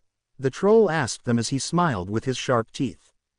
Chopper then reached into his hat, pulled out an orange-colored ball, and popped it into his mouth. He said while crunching down on it, "Rumble ball."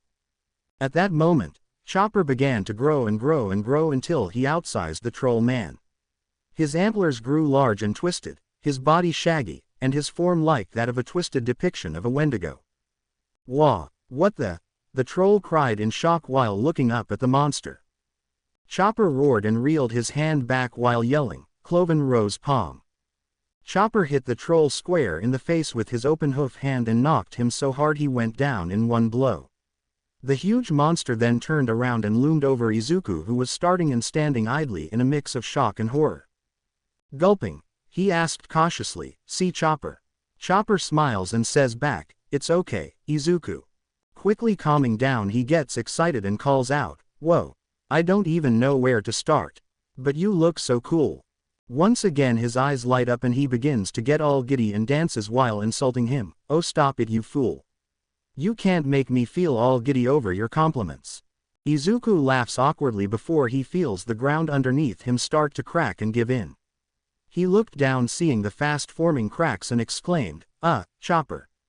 I think we should go." Chopper stops his dancing and looks down seeing the ground give out under him. He panics and turns back into his brain point. Even with the weight reduction, Chopper landing on his feet was enough to finally make the ground break apart and send the two of them falling into the sewer system of Japan. Luckily the fall wasn't very hard or long, so they didn't get hurt, especially since the sweet water below broke some of the fall. Izu got up while rubbing his back and complaining, "Well, that was unpleasant." Chopper also arises from the water and shakes himself off, apologizing, "Sorry. I always forget how much Monster Point weighs."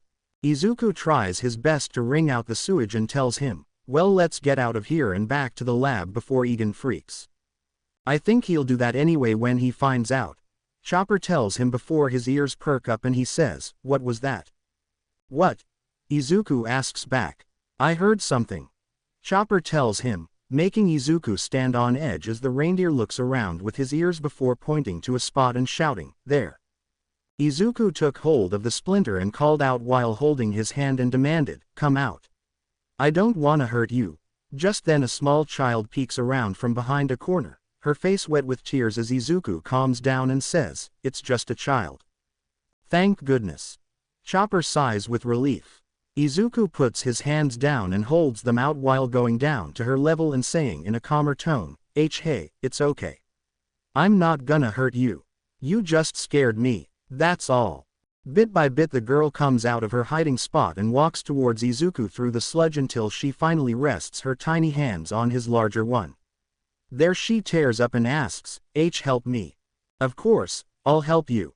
Don't be afraid," he tells her while taking her into his arms and asking, "Did you lose your mommy?" "If she did, I think Doctrine would like to have a word with her." Foot to her face, Chopper tells him while looking over the girl's less favorable condition.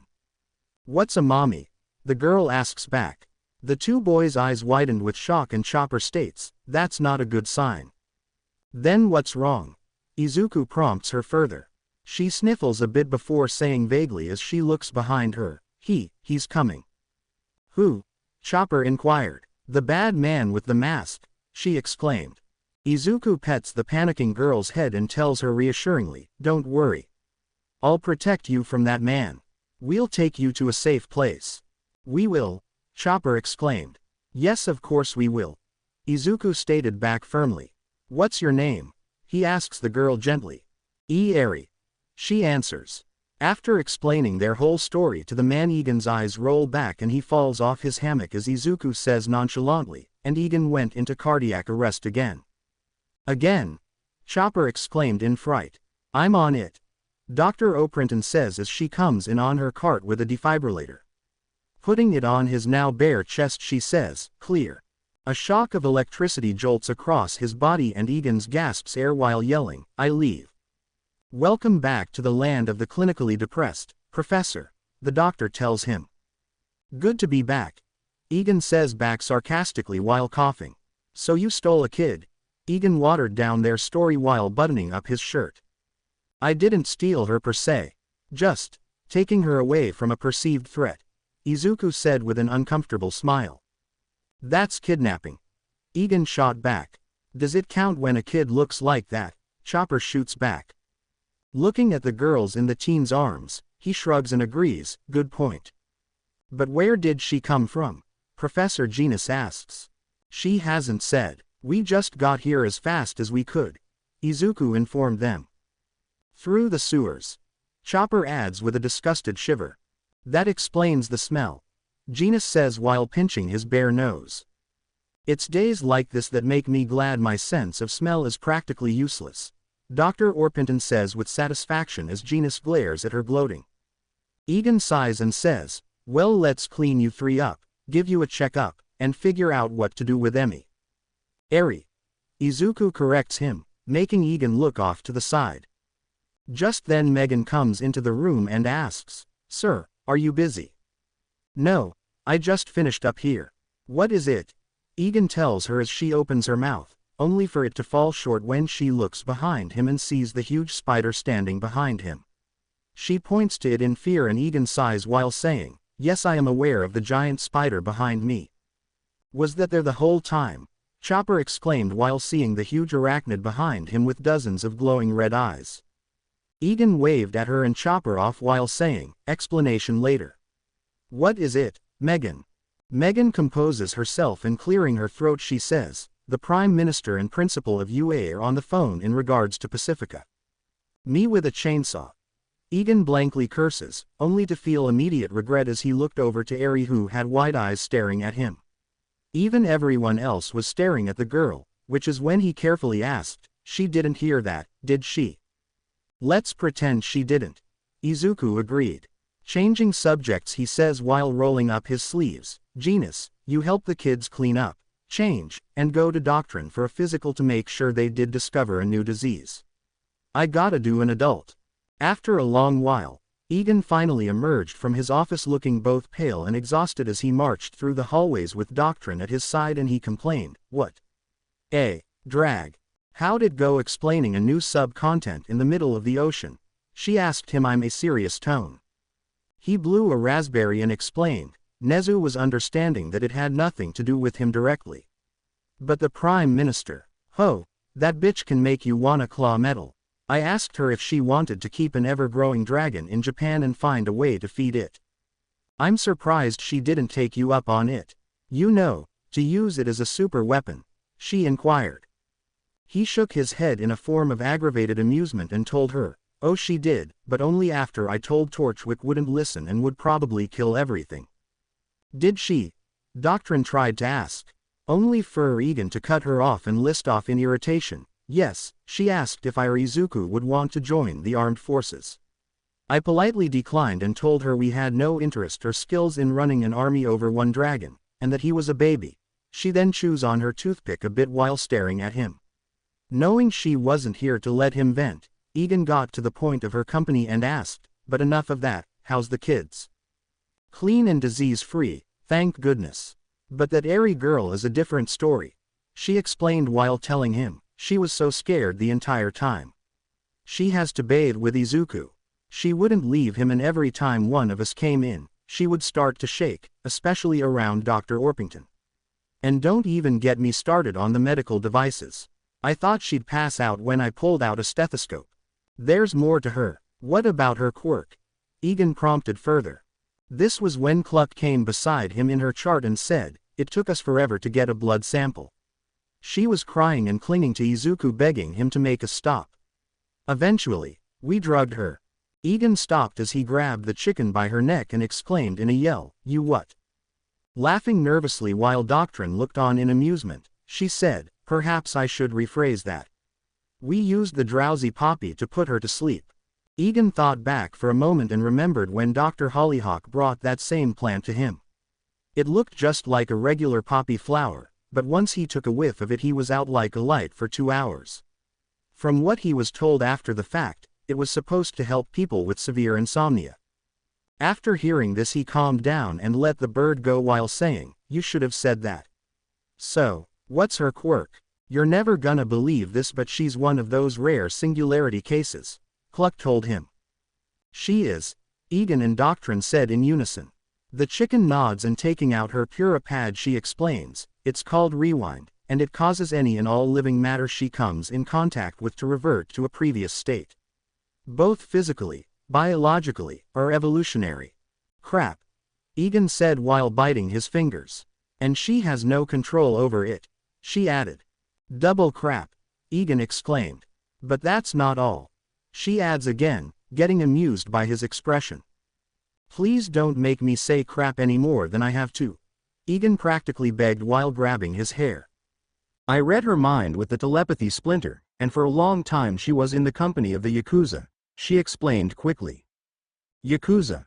Egan exclaimed, while Doctrine just looked lost. Her memory is a bit fuzzy, due to her not understanding what she was seeing and hearing, but they need her for some kind of plan to, if my understanding is correct, erase quirks. She explained more in depth. Egan walks about for a bit while thinking aloud and says, "That makes sense.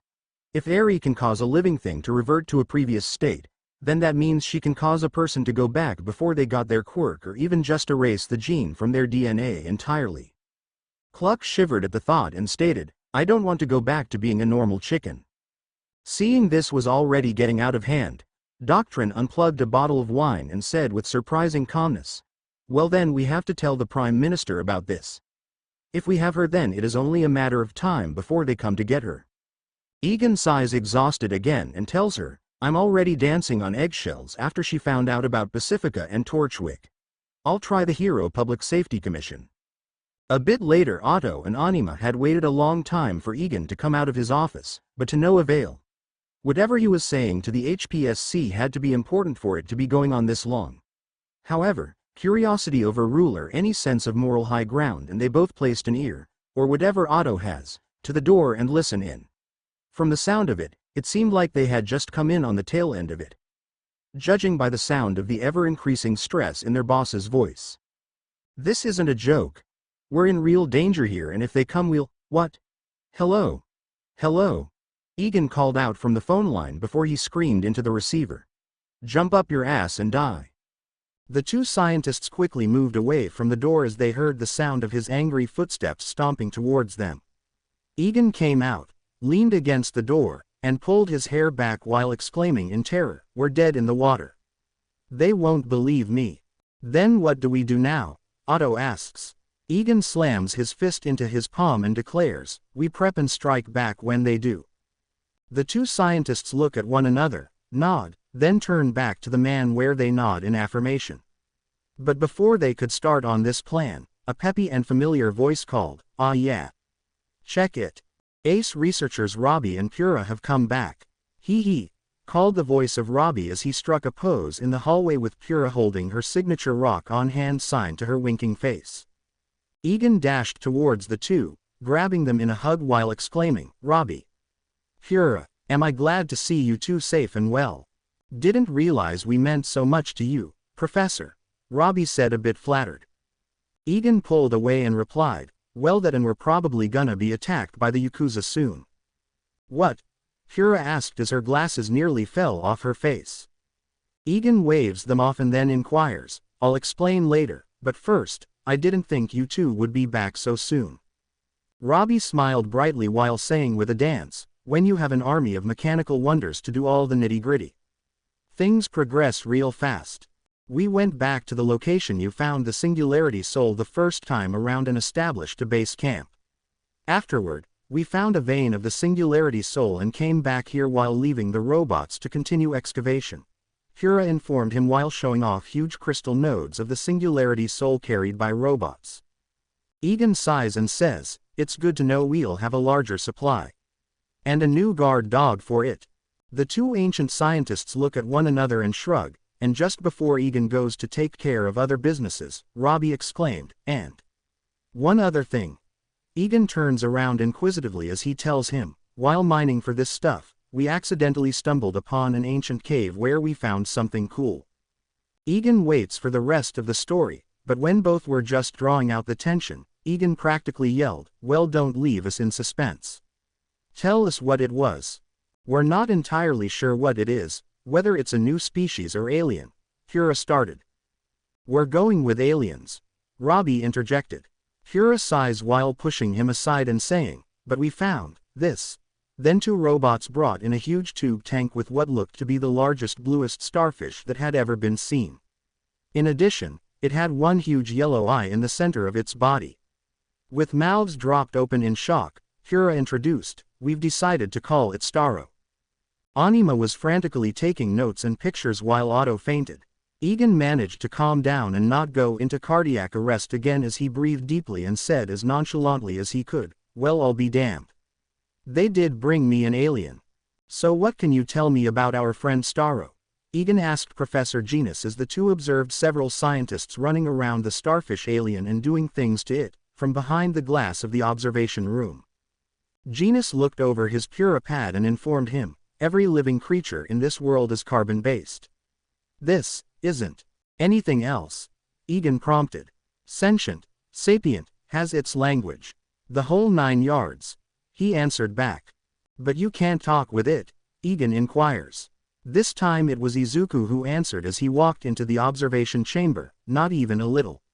It understands no English, and can't write or read. Not even Chopper can communicate with it, and he can talk to any animal on Earth, extinct or otherwise." Egan then asks, "Have you tried a translator like the ones for Otto and Cluck?" Genus nodded and answered, "We are, but it's still a very simple creature in its biology. Hard to translate brain waves when your whole body is a brain." Eri seems to like him.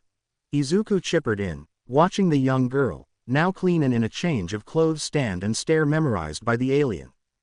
Egan sighs sadly and says, "To be fair, she'll like anything she sees so long as it isn't medical or bird-related." Just then Hatsume barges through the doors of the observation room and announces, "Sir, I think we finally cracked the code. It took a lot of modding, but we've hooked up a two-way translator to Starro." The three scientists enter the room and are greeted with the sight of Starro frantically looking around with his single eye as he was hooked up to several nodes on his body in his own sized tank. The nodes had wires that went into a machine that had a microphone hooked up externally to it. Egan and Izuku looked at one another, and Egan offered first. Taking the mic he said, "Hello." Starro stopped looking around frantically and stared at Izuku for a long while. After a bit, the machine said back, who are you?" Seeing the machine work, Izuku explained, "I am Dr. Izuku Midoriya, and this is Professor Egan Cristallo. You're currently in the Neo-Icon Phoenix Research Facility. You're safe. We won't harm you." Starro looked lost in his words, so Izuku tried, "Do you have a name?" "What is name?" Starro asked back. "It's something that identifies you, but if you don't have one, everyone here has been calling you Starro." "Is that all right?" Izuku asked the alien again.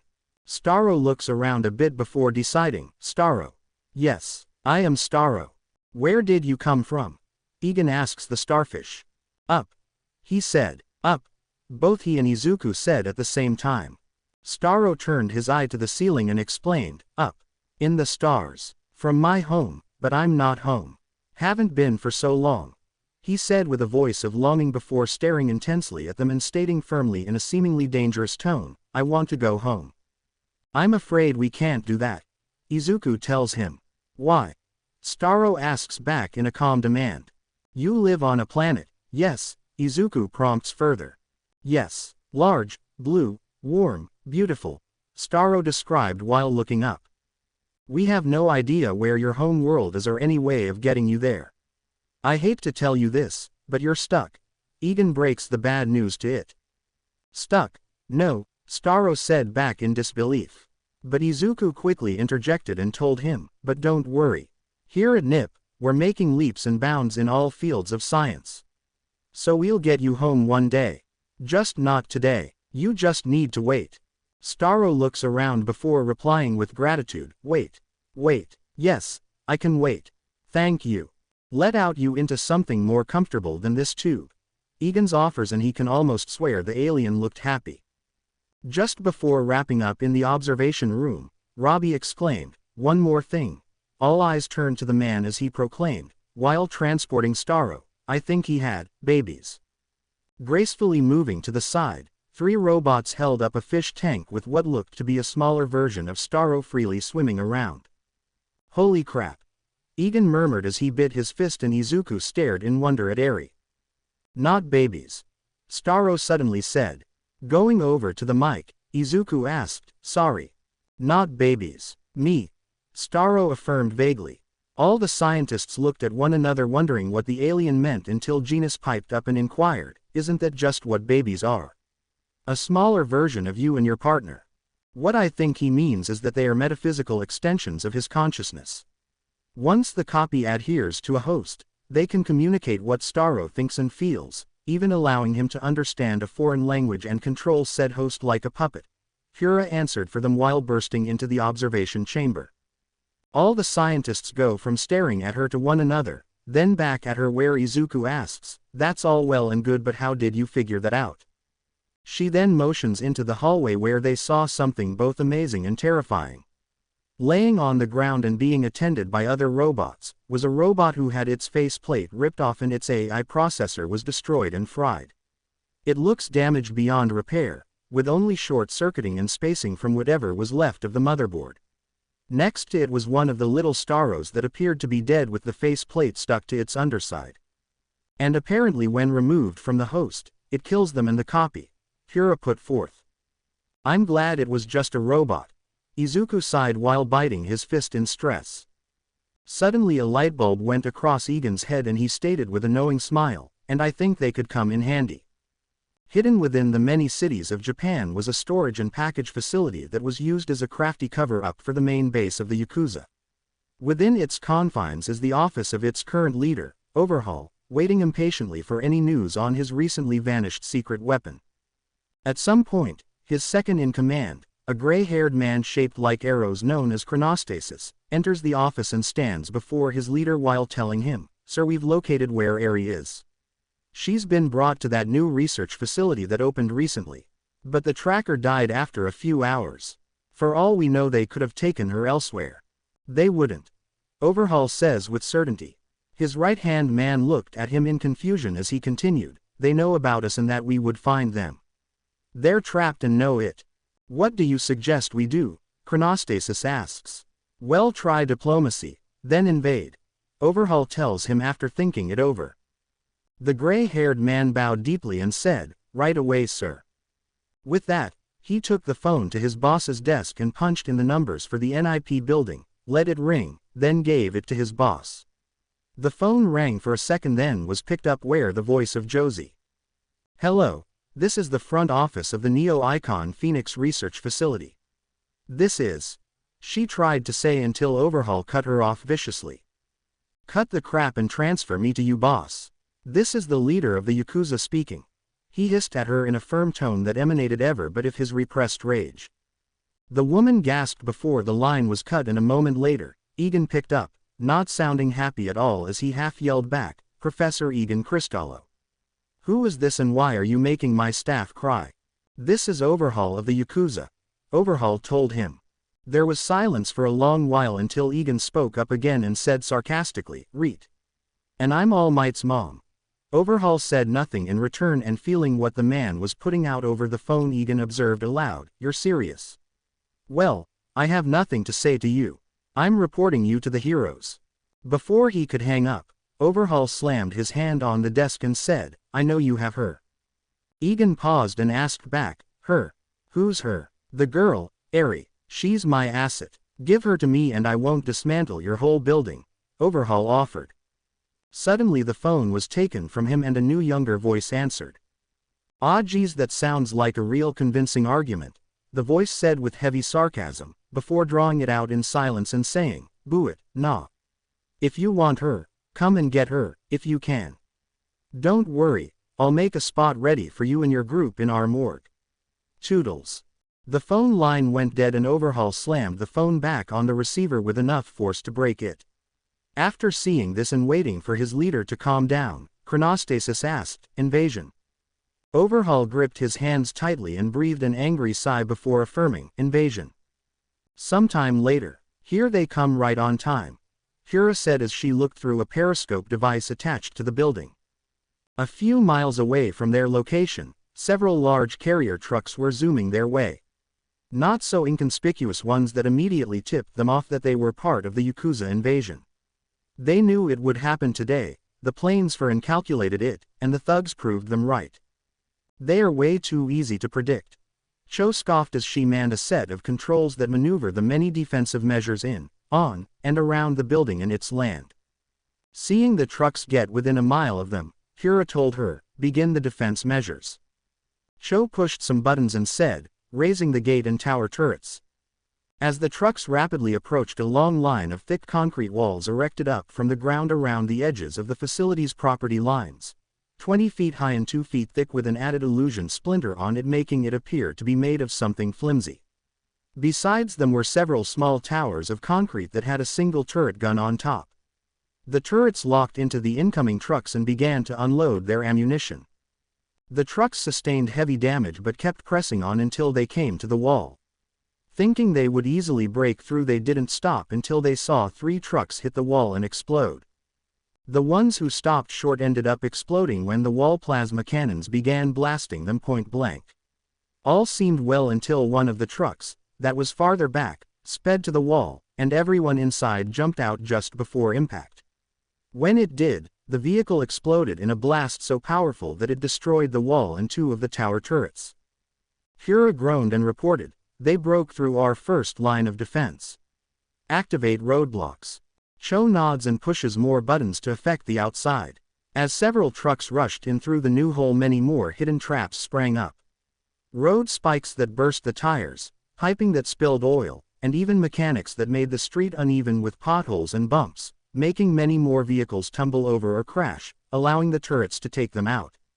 One even exploded, which caused the oil around the area to catch fire and set off a chain reaction. However, this didn't stop them for long, as several more armored trucks with non-air inflated tires barrel through all the previous and current defenses. Hira's air through her teeth and says worried, on they got through those. They sure are persistent. But not very smart. They still haven't entered the building and are using the same strategy. Bum rushing. Cho observed through several monitors. With how this attack is going, you'd think they're just trying to distract us, Cluck added while sitting beside Cho. Otto, who was running calculations, noticed something on the sonar and said, looks like they are. Cho sighs and asks, lemme guess. From the rear with the same strategy. Otto only nods and she says with disappointment, I thought these guys were supposed to be a threat, not a joke. Ever since heroes became a thing, the Yakuza have been taken down so far that they are no different than regular thugs, Cluck informed her. At this time, Izuku and Egan, who was standing silently in the back and watching this unfold, spoke up and stated firmly, thugs or not, they're still dangerous. Keep an eye on their progress. If they enter the building, we'll have to take drastic measures, Egan told them. Hira waves her hand and says back, righty-o boss man. But don't worry, they may have gotten to the front door, but the defenses are taking them down quickly. And it doesn't look like they have a large force. As she said this, from outside the armored trucks pulled up to the front and began to unload people only for things to go backward for them. The moment the doors opened, a hailstorm of bullets and cannon fire was thrust on them. Any that survived or were lucky enough to keep the doors closed has to deal with the plasma rail cannons. One by one trucks began to explode and people were torn to shreds by the gunfire. Any who got close enough to the front entry was attacked by strangling and tickling vines, grass as sharp as blades, snapdragons with teeth, hypnotic pitcher plants and roses bushes, the whipping willow, pine tree, and cactus that shot its needles, daisy flowers that screamed loud enough to damage an eardrum, and so much more. Robbie, who was looking through another periscope, informed them, "Don't look now, but we have a large carrier coming this way." "What's it doing?" Izuku asks him. From the outside, as stated, a large carrier truck positions its at the destroyed concert wall, and when it parks several vast people all come out. One of them is a short man in a purple parka with fur trim, black hair, sharp eyes, and a uniquely designed bird mask. "Wait, is that the Yakuza boss?" Robbie asks. "Let me see," Izuku demanded while pushing him aside. Looking through, he saw the man and said, "Yep, that's him." Hira looks through her scope and says, "Looks like they have a warper." Back outside, the Yakuza had all converged just outside the concrete protection walls, with one man in a strange mask that had purple hair and was beginning to do something with his glowing hands. "Is the anti-warp quirk generator up and running?" Egan asked his people. "Long before they got here," Honey announced from another room. "I'm sending out a sniper drone," Cho told him as she pressed some buttons, and an opening revealed on the outside of the facility. There a single object was launched into the sky shaped like a ball. After being launched up 100 feet, it unveiled at 50 and began to fly at 30. It was shaped like a drone with 4 fan rotors and a single sniper rifle built into it. It flew over in near silence to the gangsters and aimed its barrel at the warper. Within a moment, the shot was taken and the warper dropped to the ground.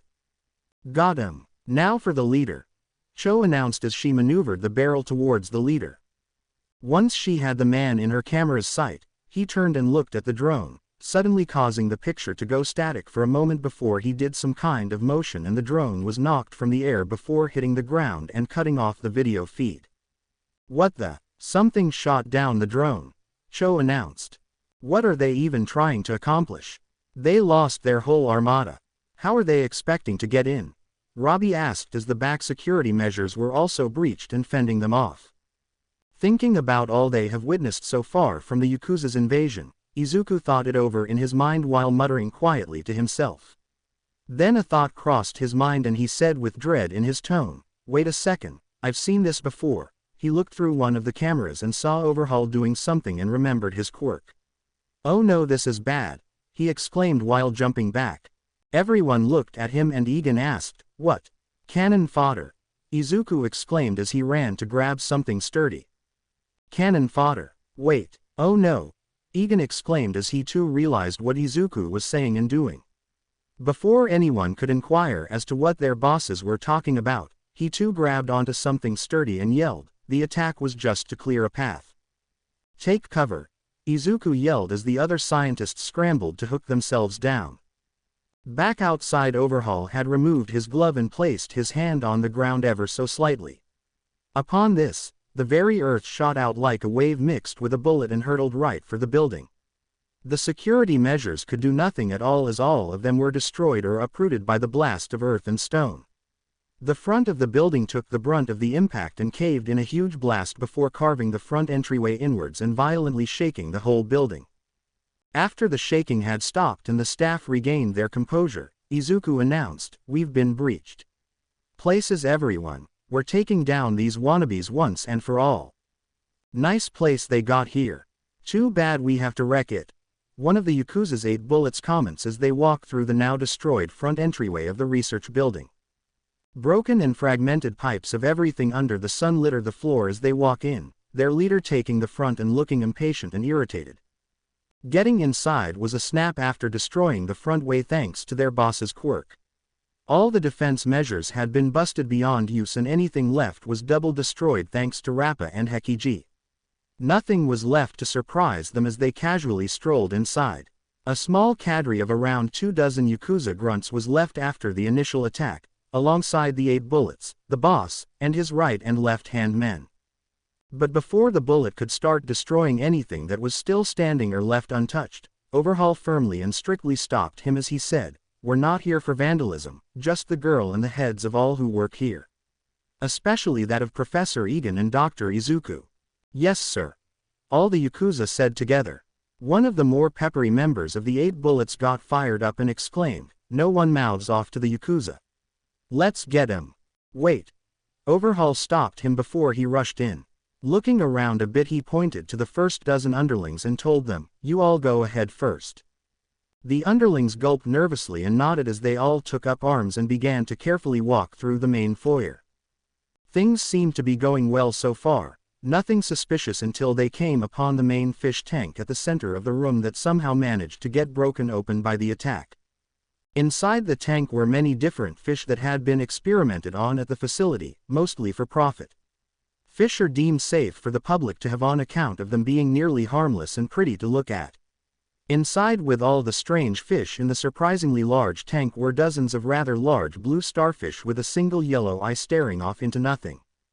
One of the underlings looked into the tank, saw the starfish, and commented, "Yeesh. Those are some ugly-looking starfish. What the hell are they doing here?"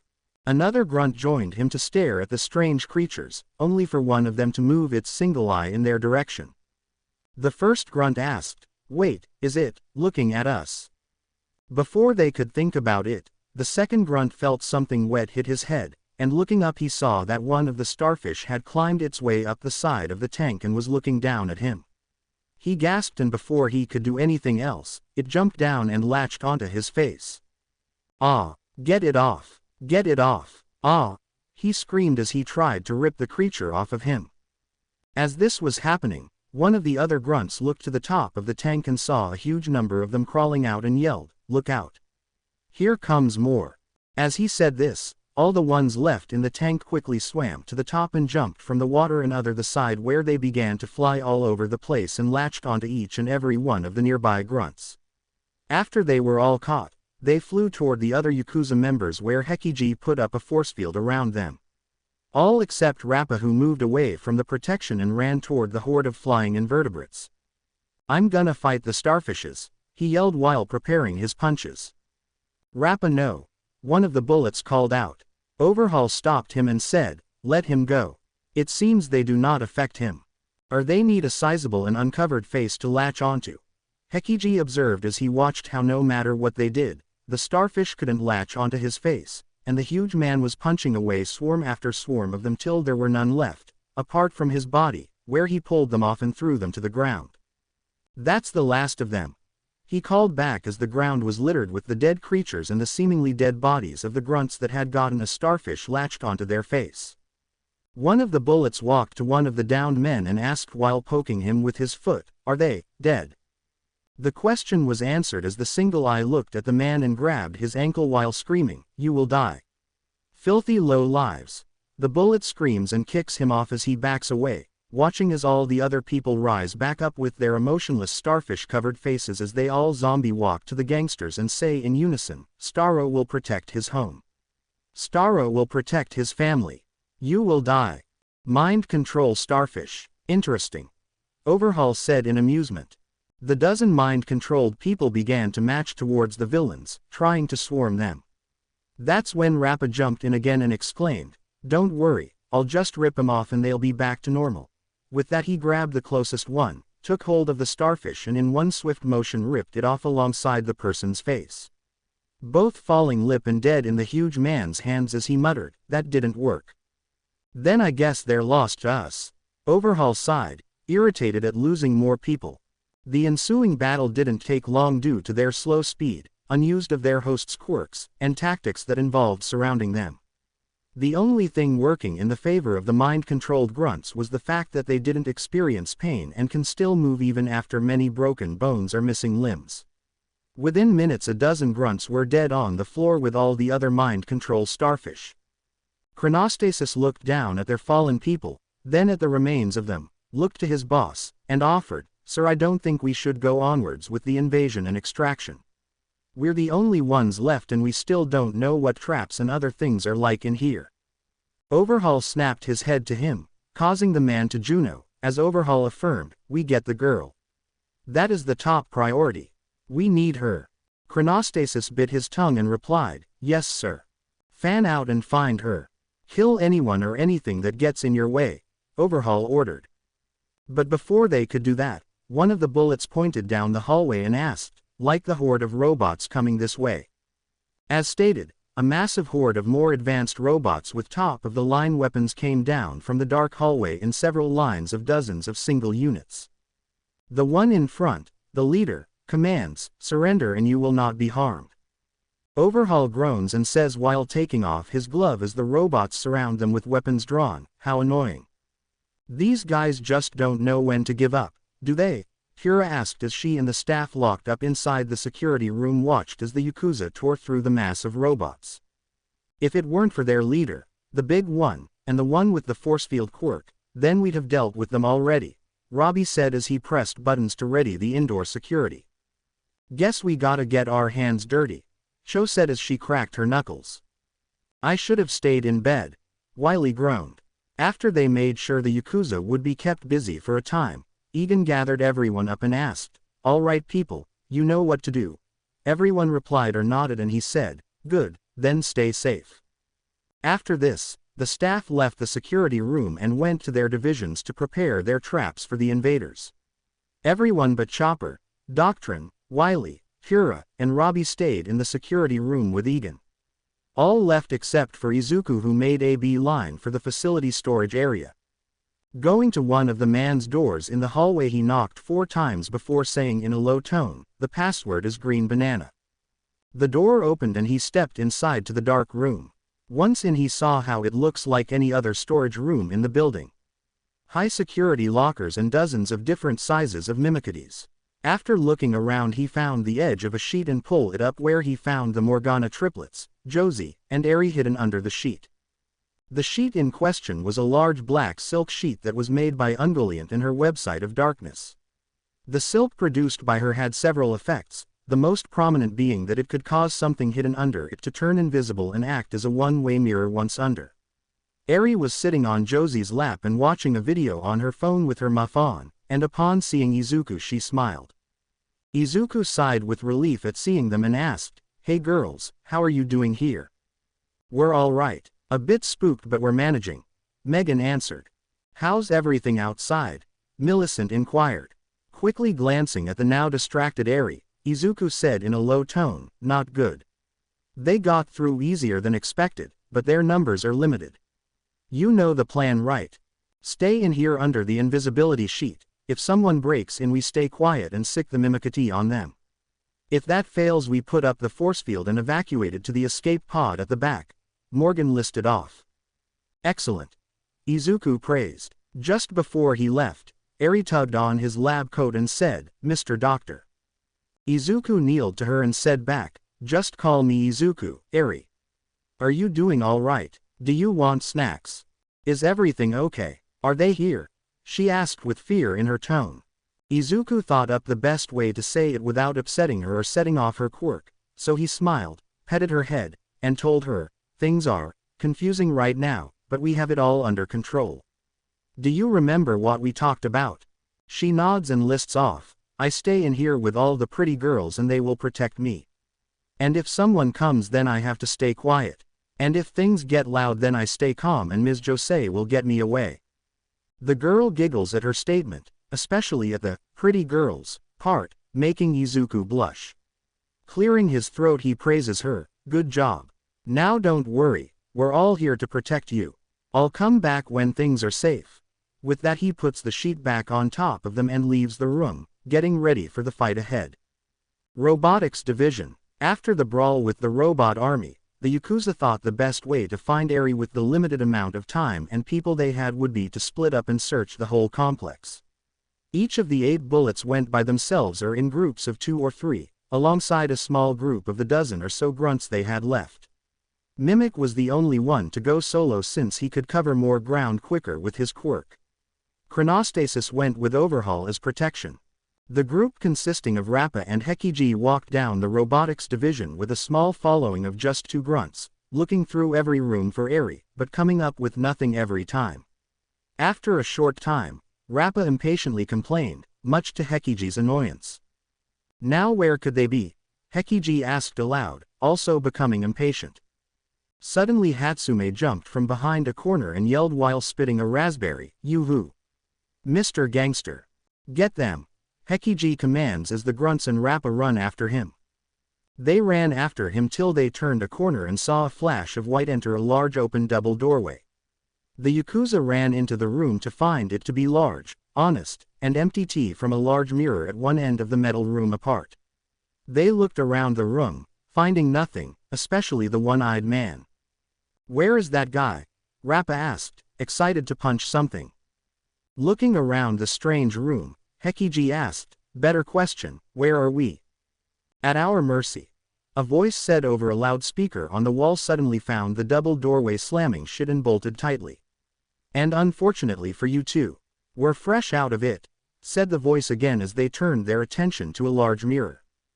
The mirror changed into a window and behind it stood Hatsume and Cho, both looking at the crooks with smiles on their faces. Rappa went up to the glass and demanded, "Come out and face us." Hatsume rolled his eyes and was vexed. "Oh. But where's the fun in that? After all, we need to field test some of our new robots and machines. And you two will make for the perfect guinea pigs." Cho then pressed several buttons in the control room and from the walls and ceiling, several kinds of weapons and robots began to pour out.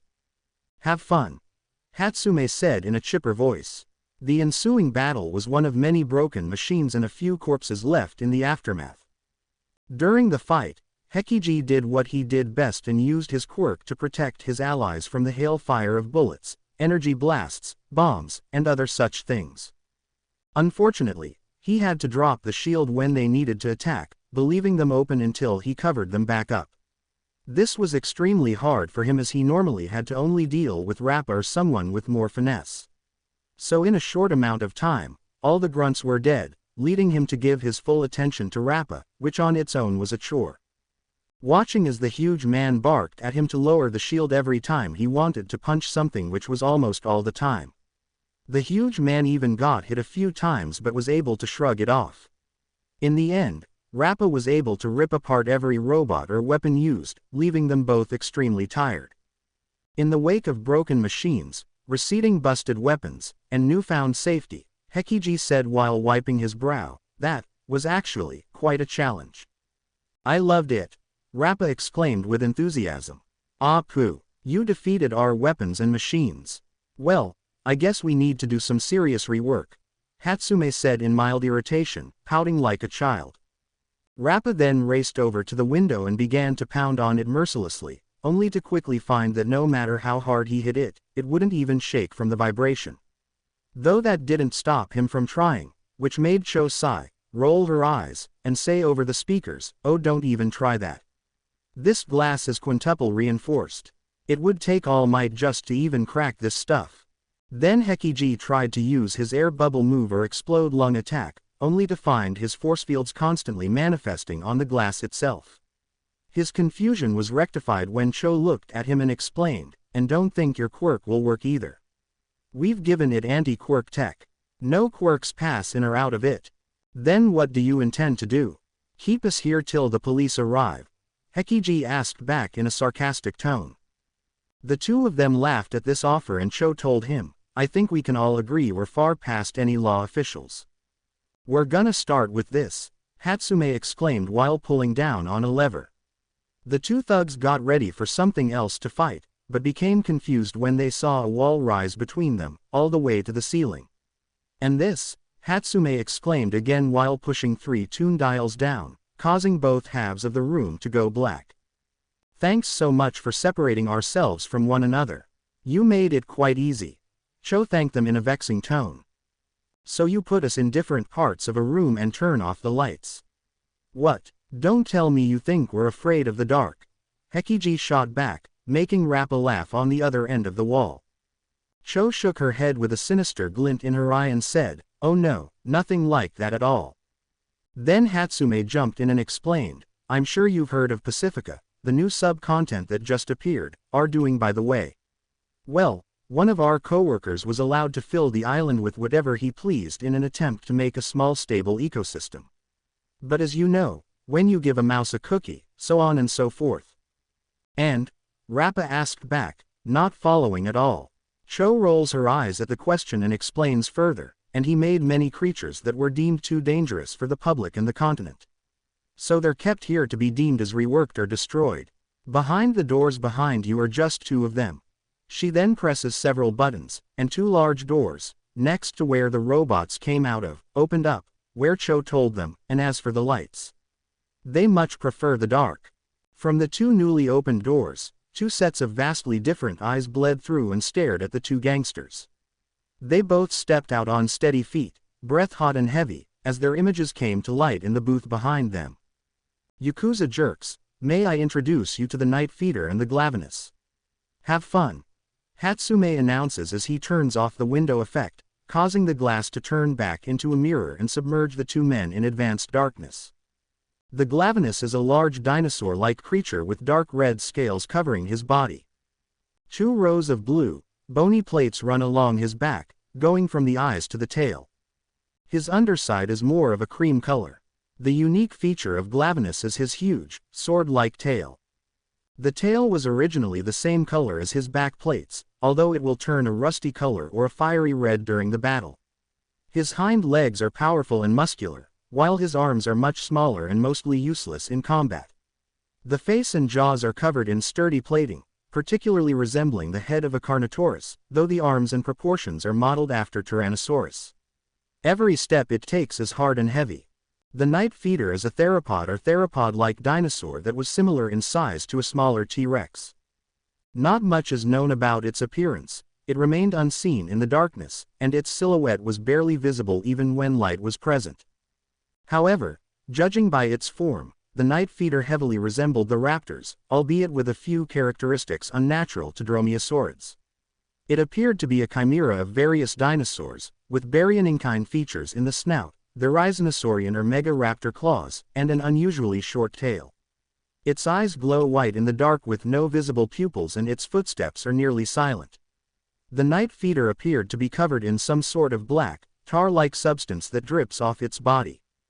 Creature Division. Eri, sang the voice of Tabe as he, his 2 partners, and their combined size grunts walked through the facility division for animals and other such creatures. Getting no response or show of her presence, he sings again in a sweet tone, come out wherever you are. Where is she? This place is huge. For all we know they have her stashed away in some sort of secret room deep in the earth. Setsuno gripped while cracking his neck. Hey, Yakuza fools, looking for us, called a voice. The thugs turned to the sound and saw Anima and Otto standing on the far side of a trident-shaped hallway, bent over and shaking their butts at them, which immediately granted them their ire. Get them! All 3 of the bullet losers said in unison, chasing after the man and octopus.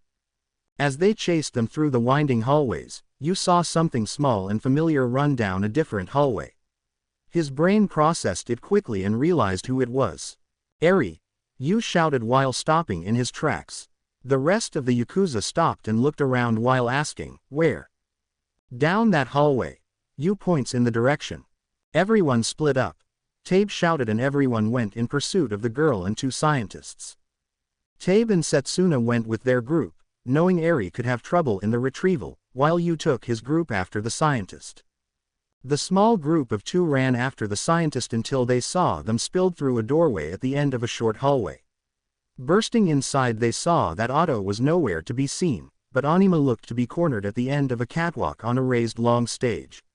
Ignoring what it was on top of, they ran up the steps and across the walkway where they trapped the unusually calm man. Ha, nowhere to run now, Yu gloated, while his underlings chuckled. Anima then put on a show and exclaimed like a cheesy movie actor, oh no. Whatever shall I do? Oh please have mercy, for I am but a lowly scientist. I have no way to defend myself. Yu was confused by this reaction and asked aloud, why are you saying that with so much sass and sarcasm? It's almost like you got us. Well, I have, he stated before pointing to a wall and yelling, Otto, pull the lever. Otto, who was camouflaged, appeared, and wiggling his eyebrows he grabbed a lever and pulled it down. At that point 2 things happened. First, a hook on a rope near Anima began to rise into the air as he grabbed it to drag him up.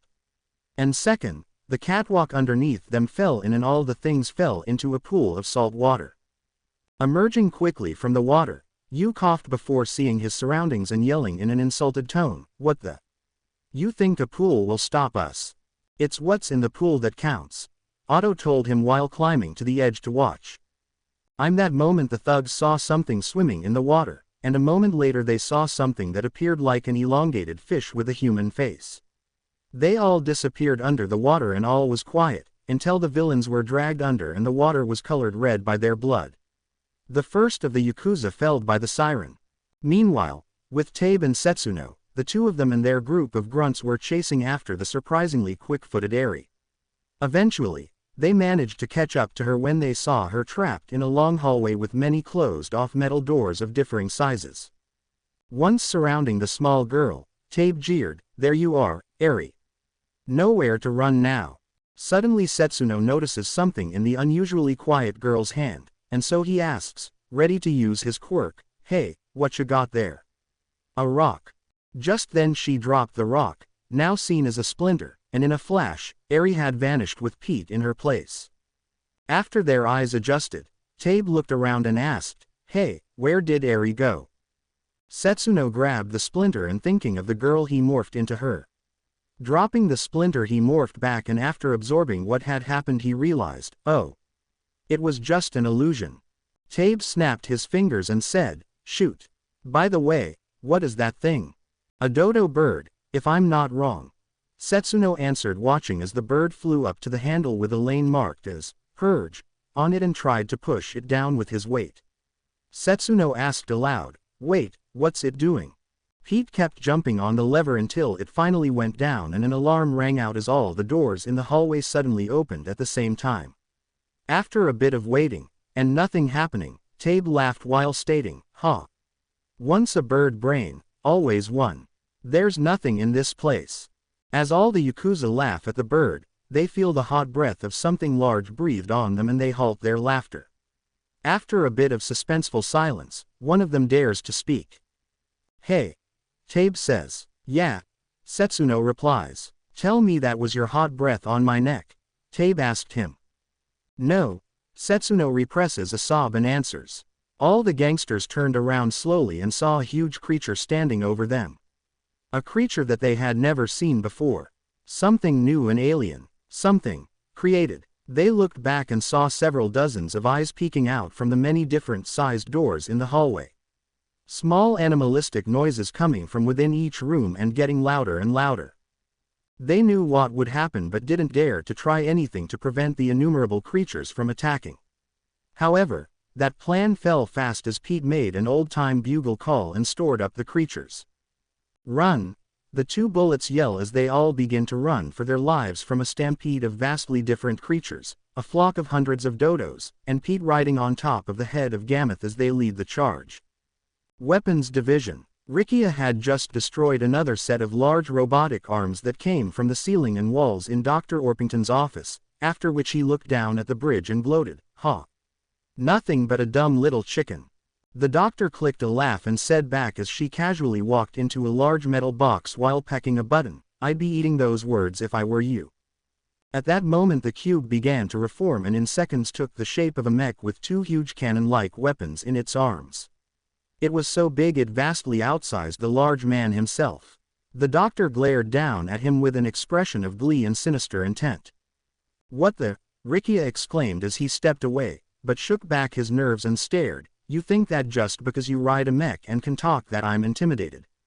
You should because this is where you meet your match," she exclaimed in an excited tone as she pecked several buttons, causing the devices on the arms to charge up. "So I heard you like absorbing energy.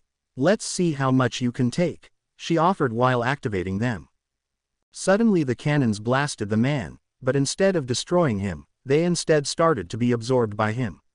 Shocked at first, then quickly settling into it, Rikia ed in satisfaction as he absorbed the energy blasts.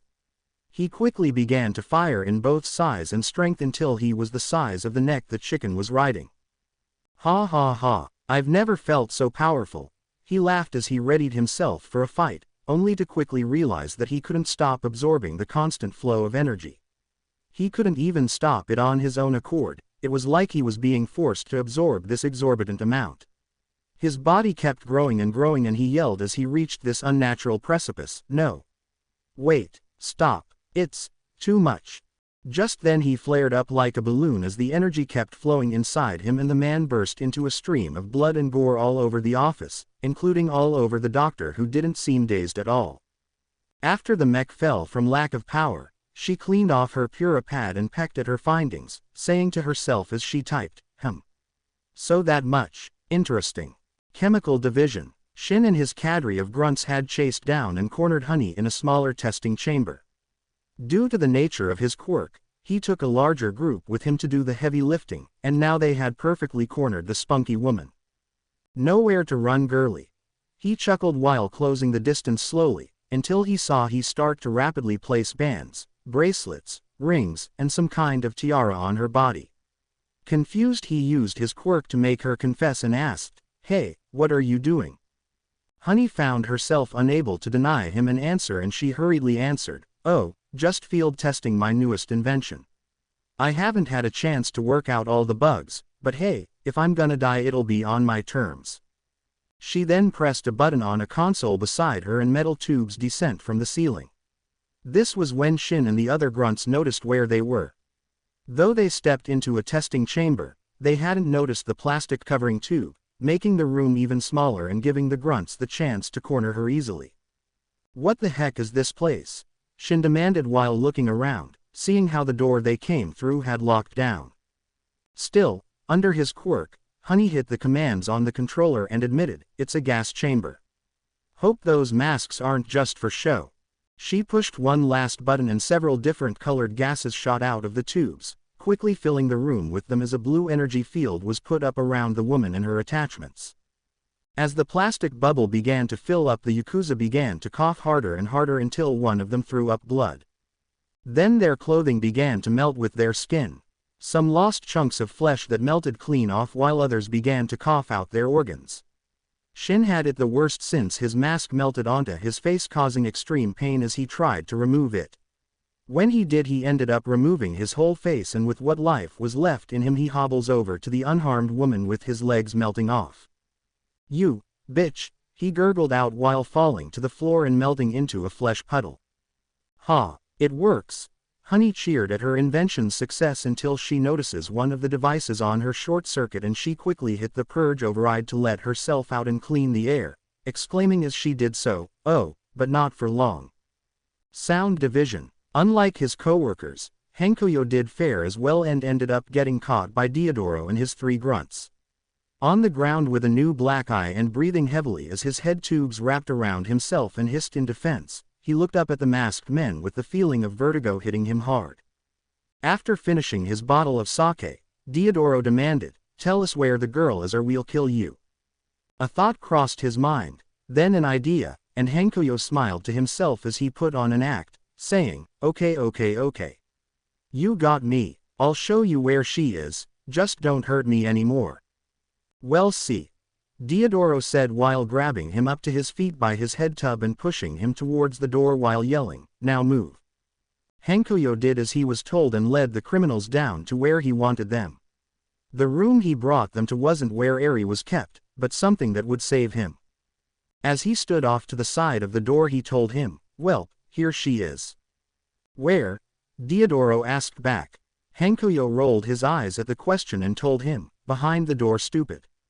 He punched the wall next to the man and demanded, "Open it." "It's automatic. Just walk up," Hankuyo told him calmly. Diodoro walked up to the door, and as he was told, it opened by itself. Inside he sat how dark the room was, with several large, strange and glowing white crystals acting as its only dim light source. "It's so dark in here," the bullet observed. "That's why she's in there," Hankuyo told him, trying to reassure him enough to go in. Diodoro was cautious but stepped in slowly with his grunts at the rear. Once a few feet inside, something hit his nose and he complained, "It smells weird in here." "Oh, that's just the after effects of eating light," Hankuyo informed him casually. Diodoro stopped his walk, turned his head, and asked, "What?" As he asked this, he heard something strange, like something large just standing up after staying so quiet and still. The sound of many large single-pointed legs hit the metal floor alongside what sounds to be fangs clicking against one another. The bullet and his men looked on to see a huge shape that just barely fit into the huge room looming over them with dozens of red eyes glaring down at them. Struck with a primal fear, Diodoro froze as he asked, what is that?" "That's Ungoliant," Hankoyo said with a proud tone. Suddenly the man found himself bound in black webs and he shouted as he tried to wiggle free, "I wanted you to take me to Eri." Hankoyo put on a coy expression as he stood in the doorway and told him, "Oh, well, you just said her, so I just took you to the only her I know." He then stood out of the way as the grunts began to run at the sight of the huge spider and the dozens of small spiders covering every part of the free space in the room.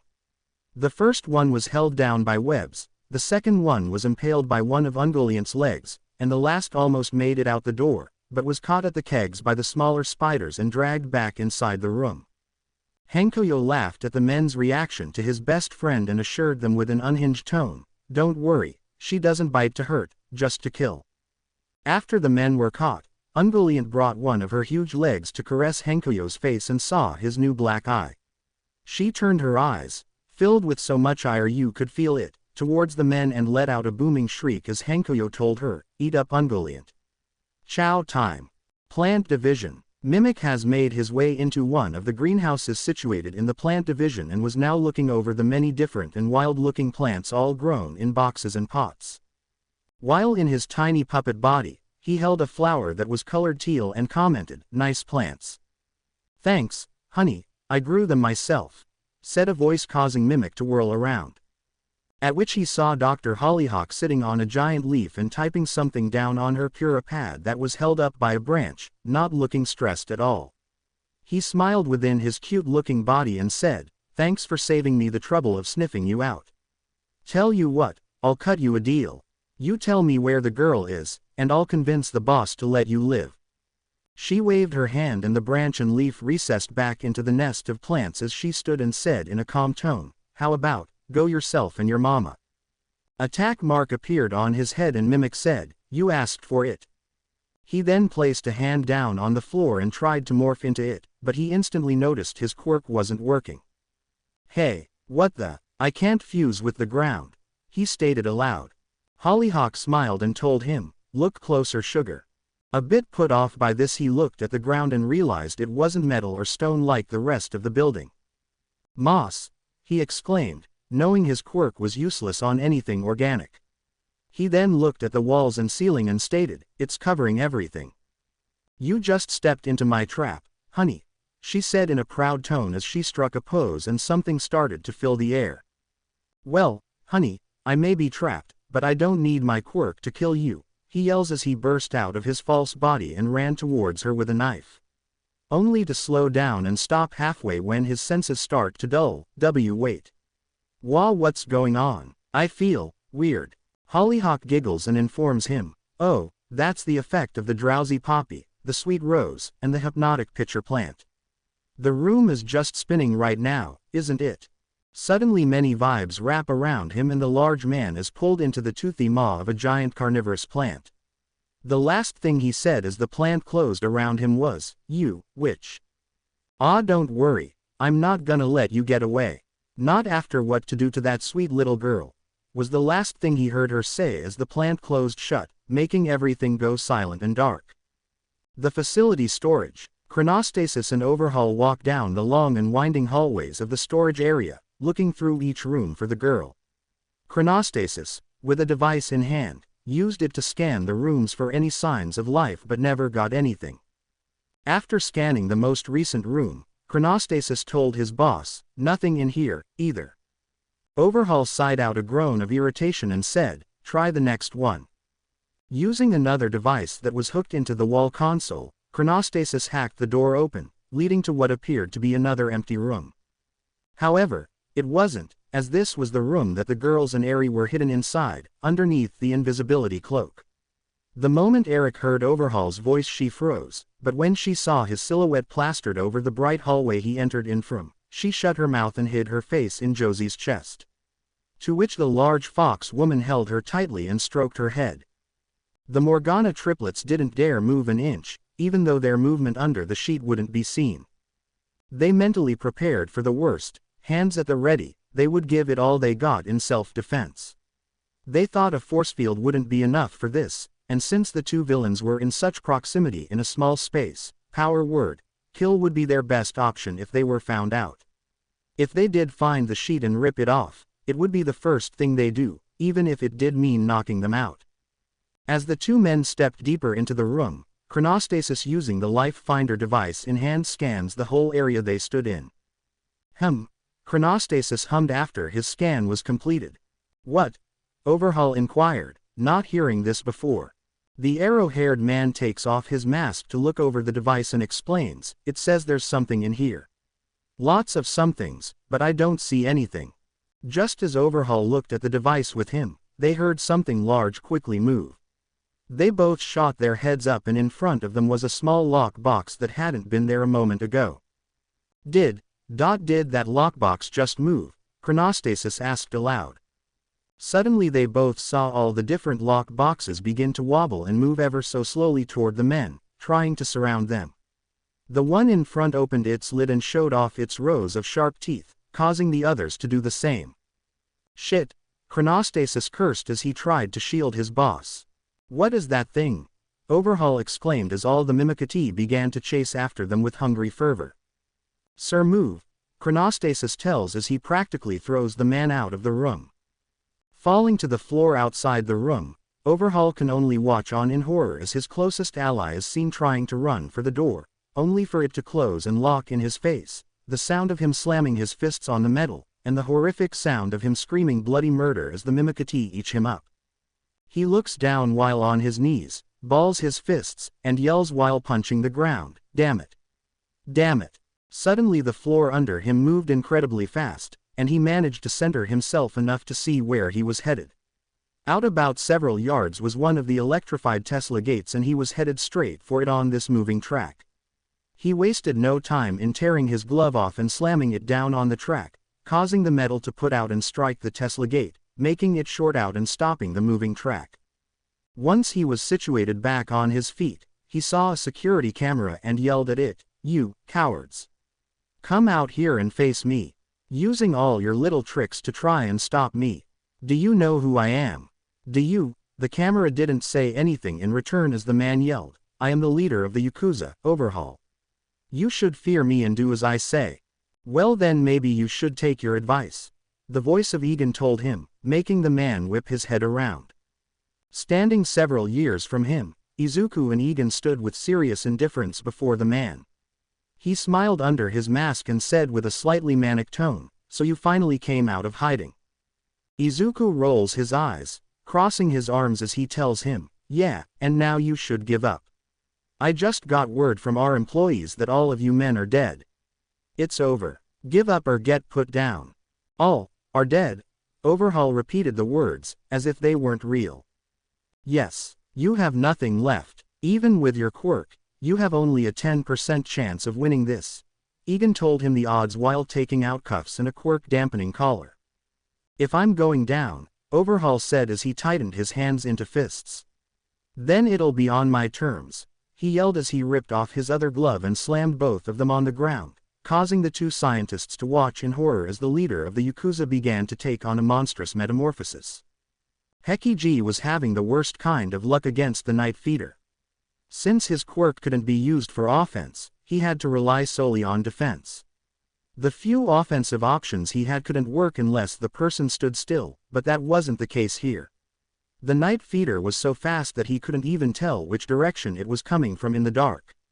Its footsteps were so quiet and quick the moment he heard them and turned, it was gone. However, it was a very good thing that he had the quirk he did have. If not, he definitely would have been dead a long time ago.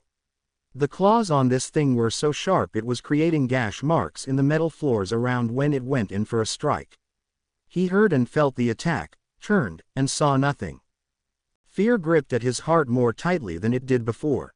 In his time with the Yakuza, he had done many things that would make a normal person's heart beat uncontrollably, but he always remained still.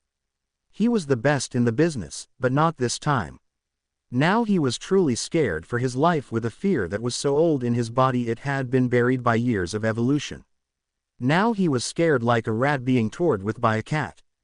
The Night Feeder kept striking at the force field time and time again, but but nothing made a single scratch. So long as Hekiji kept his concentration, his only source of protection would stay up. The Night Feeder changed tactics and stopped its quick attacks. It stood motionless in the dark and waited to put a sense of false security on him. When it saw that it worked, it immediately began to shriek out a horrible and high-pitched scream. The scream was constant and the ear was bleeding. It was so bad that Hekiji couldn't hold his protection up, and once it fell, the last thing he saw was the Night Feeder's eyes and claws. Meanwhile, Rappa was not having an easier time with the Glavenus, but having fun with the fight no less. This was the most excitement he had in a long time. At first, the huge T-Rex-looking creature used its teeth to bite him or its feet to kick or stomp on him. Rappa was surprised to see such a huge animal manage to jump any distance at all.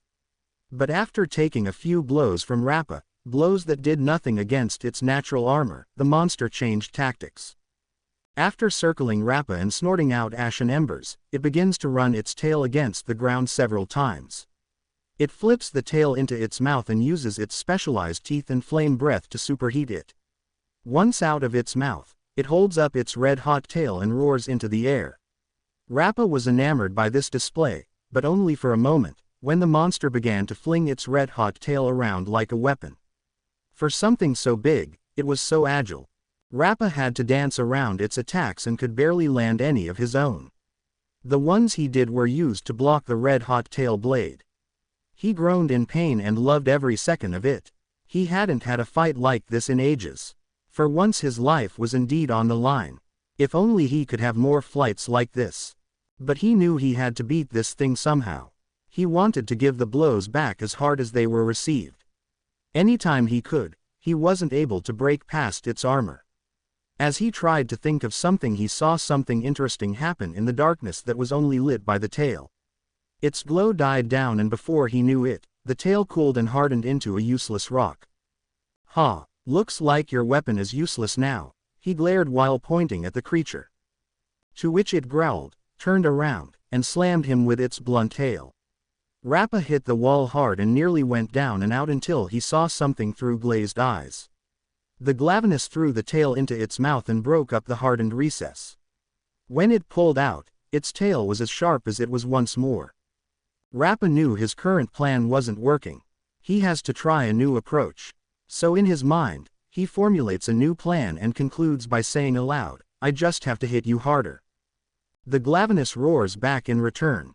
The two of them charge at one another, and as the Glavenus swings around its tail, Rappa ducks and hits the flare side where the metal meets the flesh. He punched with all his might and broke the monster's tail clean off. Glavenus fell to the ground, kicking and screaming in pain. Rappa takes the opportunity to send a barrage of punches in his body and legs. This seems to do the trick as it fails to get up. As a last-ditch effort, it fires a ball of flames at the man, but he takes the hit, and after charging out of the flames he knocks it in the chin and then grabs it, spun it around, and with all his strength threw it at the divider wall. This causes the Glavenus to fall unconscious and leave Rappa as the victor, covered in soot, burns, and cuts. He then turns to the divider wall and begins to pound on it, trying to break it down. The annoyed voice of Cho comes over the speakers in the now dark room and she yells, "Cut that out, you gorilla. I'll just drop the damn walls. Sheesh." Meanwhile, behind the observation room, Hatsume was in shambles as he complained, "Aw man. I can't believe he managed to beat the Glavenus. I like it." Ignoring his complaint, Cho asked him, "How do you think he'll fare against the Night Feeder?" "Hopefully they both kill one another. But I'm his smart friend who took it on and couldn't beat it.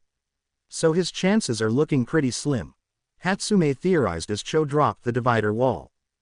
Back in the testing chamber, the wall fell, and in the dim darkness, he could just barely make out the shape of his partner.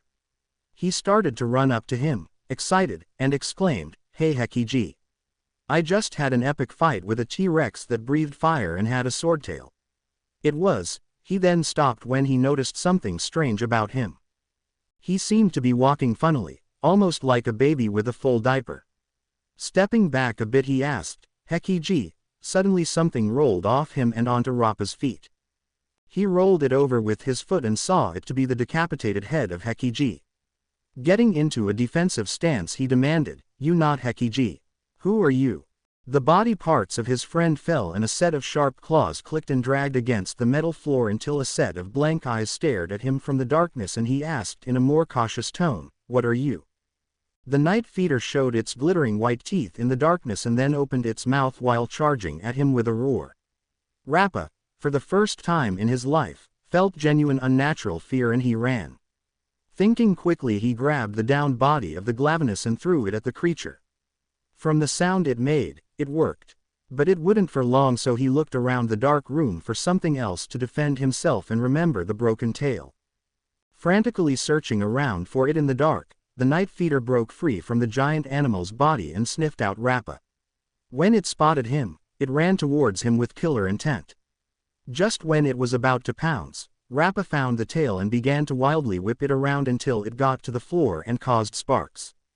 The sparks flashed before the monster's eyes and it retreated in fear while making a scary sound. Rappa noticed this and an idea came to mind.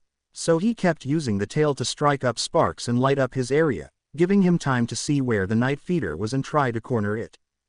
After this game of cat and mouse had the monster cornered, he stuck to the ground several times, causing a display of sparks in the air that kept the night feeder still. From there it placed the tail into the unconscious Glavenus's mouth, kicked its throat which set off a fire, and pulled it out as a red-hot blade. Using the blade like a spear, he threw it at the monster he had just barely been able to see and threw. The blade hit and pinned the beast against the wall and it screamed in pain as its whole body went up in flames and burned away like a candle. Seeing the night feeder burn out, Rappa shot his fist into the air and cried out in victory. Back in the observation room, Cho was white-knuckling her chair as she watched the huge man win while Hatsume slammed his fist on the control table as he yelled, "Holy crap, he killed it. How are we gonna take him down now?" Cho then shot up from her chair, pressed several buttons on the controller, and grabbed a shotgun off the wall while stating, "I'll do it." "What?" Hatsume exclaimed back. She cocked the gun and firmly stated, "I'm gonna go in there and blast his head off." Hastum got between her and the exit door and told her, "Are you crazy? He's a gangster." Cho pushed him aside, knowing the door was an automatic timer, and she hurriedly said, "I'm a soldier. No punk-ass petty criminal is gonna beat me. I've taken on guys like him before." "Wait, I have a better plan," Hatsume offered, trying to think fast, only for the woman to ignore him as she made her way to the testing chamber door. "Ah, nuts. I better go get it before she gets herself killed," he said to himself while also running out of the room. After Rappa announced his victory, he used the glowing tail once more to light his way through the dark room until he found the smaller camber exit door. He prepared himself to punch the sturdy-looking metal door down and called out, "Knock knock." But just before he could hit the door with all his might, the lights went on, nearly blinding him, and the door opened by itself with Cho standing there with the barrel of a shotgun pointed to his face as she yelled, "It's death." But Rappa wasn't going to be done in by something like this and quickly jumped out of the way of the gun as it was fired. Still blinded by the light, he had to cover his eyes and try to make as many evasive maneuvers as he could to not get shot. He heard the gun go off time and time again as he jumped, dodged, and rolled around until his eyes adjusted again. During his frantic escape, he heard the scientists yell at him, "Stop squirming so I can blast your head off." After a while of wild dodging, Rappa's eyes finally adjusted to the light and he used the opportunity to jump behind the unconscious body of the Glavenus. Once there, he peeked around and saw Cho reloading the gun.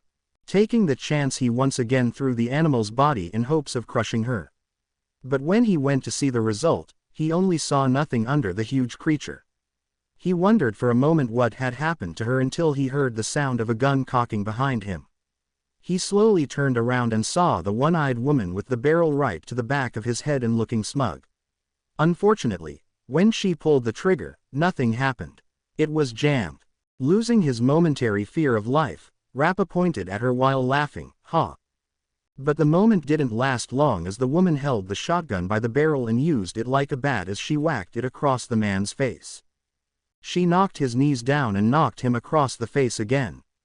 This time he arched back and she jumped onto his shoulders, using the leverage to change her grip closer to the gun and smacked him across the face several times until Rappa grabbed and threw her off. After shaking the pain from his legs and face, Rappa reached into his open mask and felt his face, noting how blood was leaking down from it.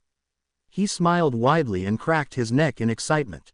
Cho tried to come in with another blunt attack, but Rappa sidestepped and punched her in the side while grabbing the gun from her hands. Cho went flying, and when she was on the ground, Rappa crushed the weapon in his hands. Cho got back up to her feet, rolled her shoulders, and took a fighting stance in front of the huge man. Rappa smiled excitedly at this, and the two of them engaged. The whole fight between them was more of a cat-and-mouse style fight. One is bigger, slower, and harder to take damage, but the other is smaller, faster, and able to hit but not hard enough. Rappa, even though he could move much faster, was enjoying his time sparring with the spunky, serious, one-eyed woman. After a while of this back and forth, Rappa decided to end it, but underestimating Cho was his first mistake.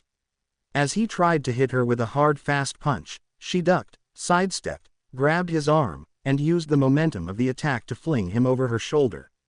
Rappa hit the ground hard and choked back his attack on him one more time, driving her heel into his throat and head several times until she finally decided to shove her heel in his throat.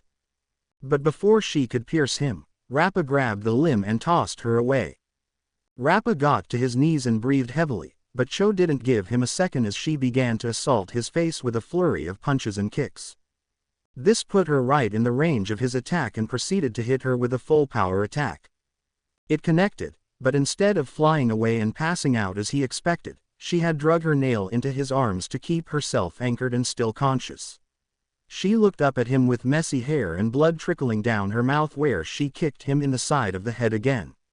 Once he was stunned, she took out a piece of wire and jumped over him while hawking it around his neck, where the man stood up suddenly and began to choke. Cho pulled against him with all her might and didn't stop even when he tried to pull the wire away from his neck or smash her into a wall.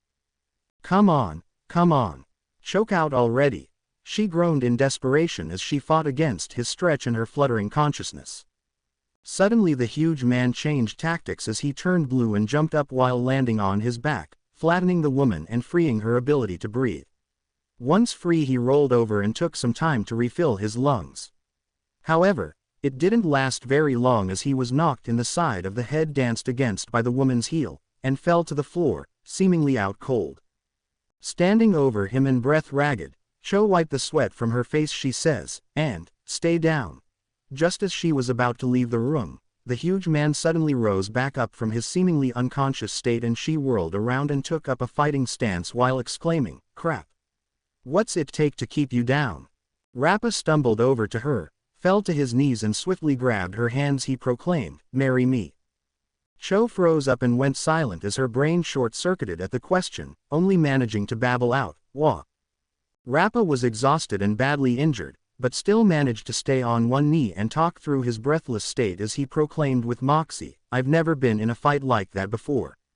No one has ever fought me like that. I'm in love with you. I love you, so marry me." Cho's brain finally absorbed everything that was being said to her and came to her senses. She ripped away her hand while exclaiming, "You're crazy. Crazy in love," Rappa said with a purr.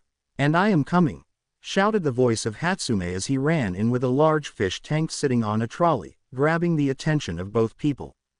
He then stopped short, allowing the tank to fly off and towards Rappa, and he yelled, "Starro, I choose you."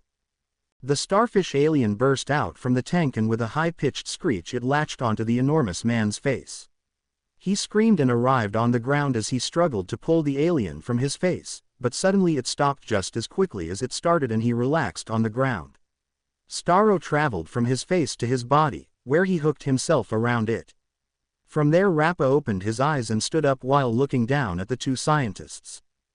Hatsume came towards him and asked, "Starro, are you there?" Rappa raised a hand then gave a thumbs up as the single eyes on Starro smiled, causing Hatsume to fall on his butt and sigh, "What a relief." After calming down from the tension he horsed over to Cho, who was also resting on the ground, and held out his hand while asking, "You okay, slugger?" "I'll live," Cho replied with a weak smile, taking his hand and being hoisted to her feet. She kicks off her heels and asks while pointing to Rappa, "So what do we do about him?" Looking over and seeing Rappa Starro test out his new body,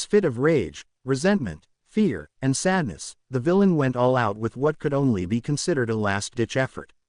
Using every ounce of his willpower and power in general, he created a whole new body around his own. A hulking misshapen tower horror crafted from the concrete and metal of the building, he was still inside of, alongside the flesh of all of his fallen men. The anomaly was well over 150 feet tall and looked like something only a crazed god would create to punish humanity. The two scientists were now exposed to the outside as the monstrous man stood above them ready to crush them and their entire facility in a feeble-minded effort to reclaim what he had lost. And so it was that the true battle began for life or death. After seeing the man turn into a monster, the two scientists made haste and began to run deep within the facility to try and outpace the monster. They did their best to run as fast as they could and take as many sudden turns as they could to throw the thing off. But it always seems to know where they were and would crash its huge feet through the building in an attempt to crush them while screaming at the top of its very human lungs. Once they got away from the last set of attempted stomping, Izuku stressed his concerns to Egan. "Egan, what'll we do now?" Izuku asked him breathlessly. "What's it look like? Keep running or we'll get crushed," Egan told him as he tried to put off even more speed. "What about Eri and the girls?" Izuku exclaimed while trying to keep pace. "That's why we're going deeper into the facility. To draw him away from them," Egan half yelled at him, making Izuku gain a relieved expression. "The only question is how to beat that thing.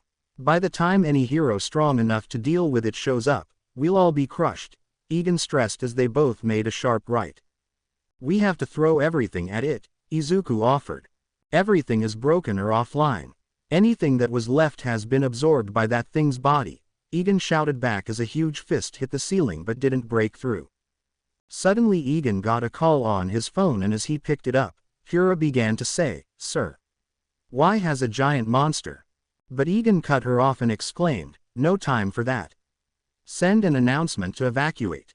In a slight panic, she yelled and then replied, "Yes sir." "Give me the girl," roared Overhaul as he tried to rip a chunk of the roof, staking the building and knocking the scientist off their feet. "Oh gods, what can we do now?" Egan stressed. Izuku rapidly looked around, saw something, and stated, "I've got it." "You do? Then tell me," Egan exclaimed as he grabbed his shoulders. Izuku went to a wall and pulled away a panel while typing in numbers. After hitting the enter key, the floor opened and what looked like a mini bullet train appeared. Only as big as a carnival ride for two. Egan looked at the device that was connected to a magnetic line under the floor and pointed at it wordlessly. "It's a work in progress. A way to make travel around the facility faster. Get it?" Izuku explained and exclaimed in the same sentence. The two jumped in and pulled a lever forward. The small cart went off down the long hallway like a blurry. At this point, Overhaul broke enough of the roof to peek in and see nothing in the room. He grunted, let the roof go, and went somewhere else to search for them. The two scientists' ride came to a crashing halt as they were flung from their seats and crashed into a wall, leaving them disoriented. "Work in progress, Egan asked as stars danced in front of his eyes. "Yeah, work in progress," Izuku confirmed as birds flew around his eyes. After getting back to their feet from the hasty escape, Egan surmised, "Don't suppose you have anything in mind to beat that thing?" Izuku thought for a long moment, and suddenly an idea shone through his head.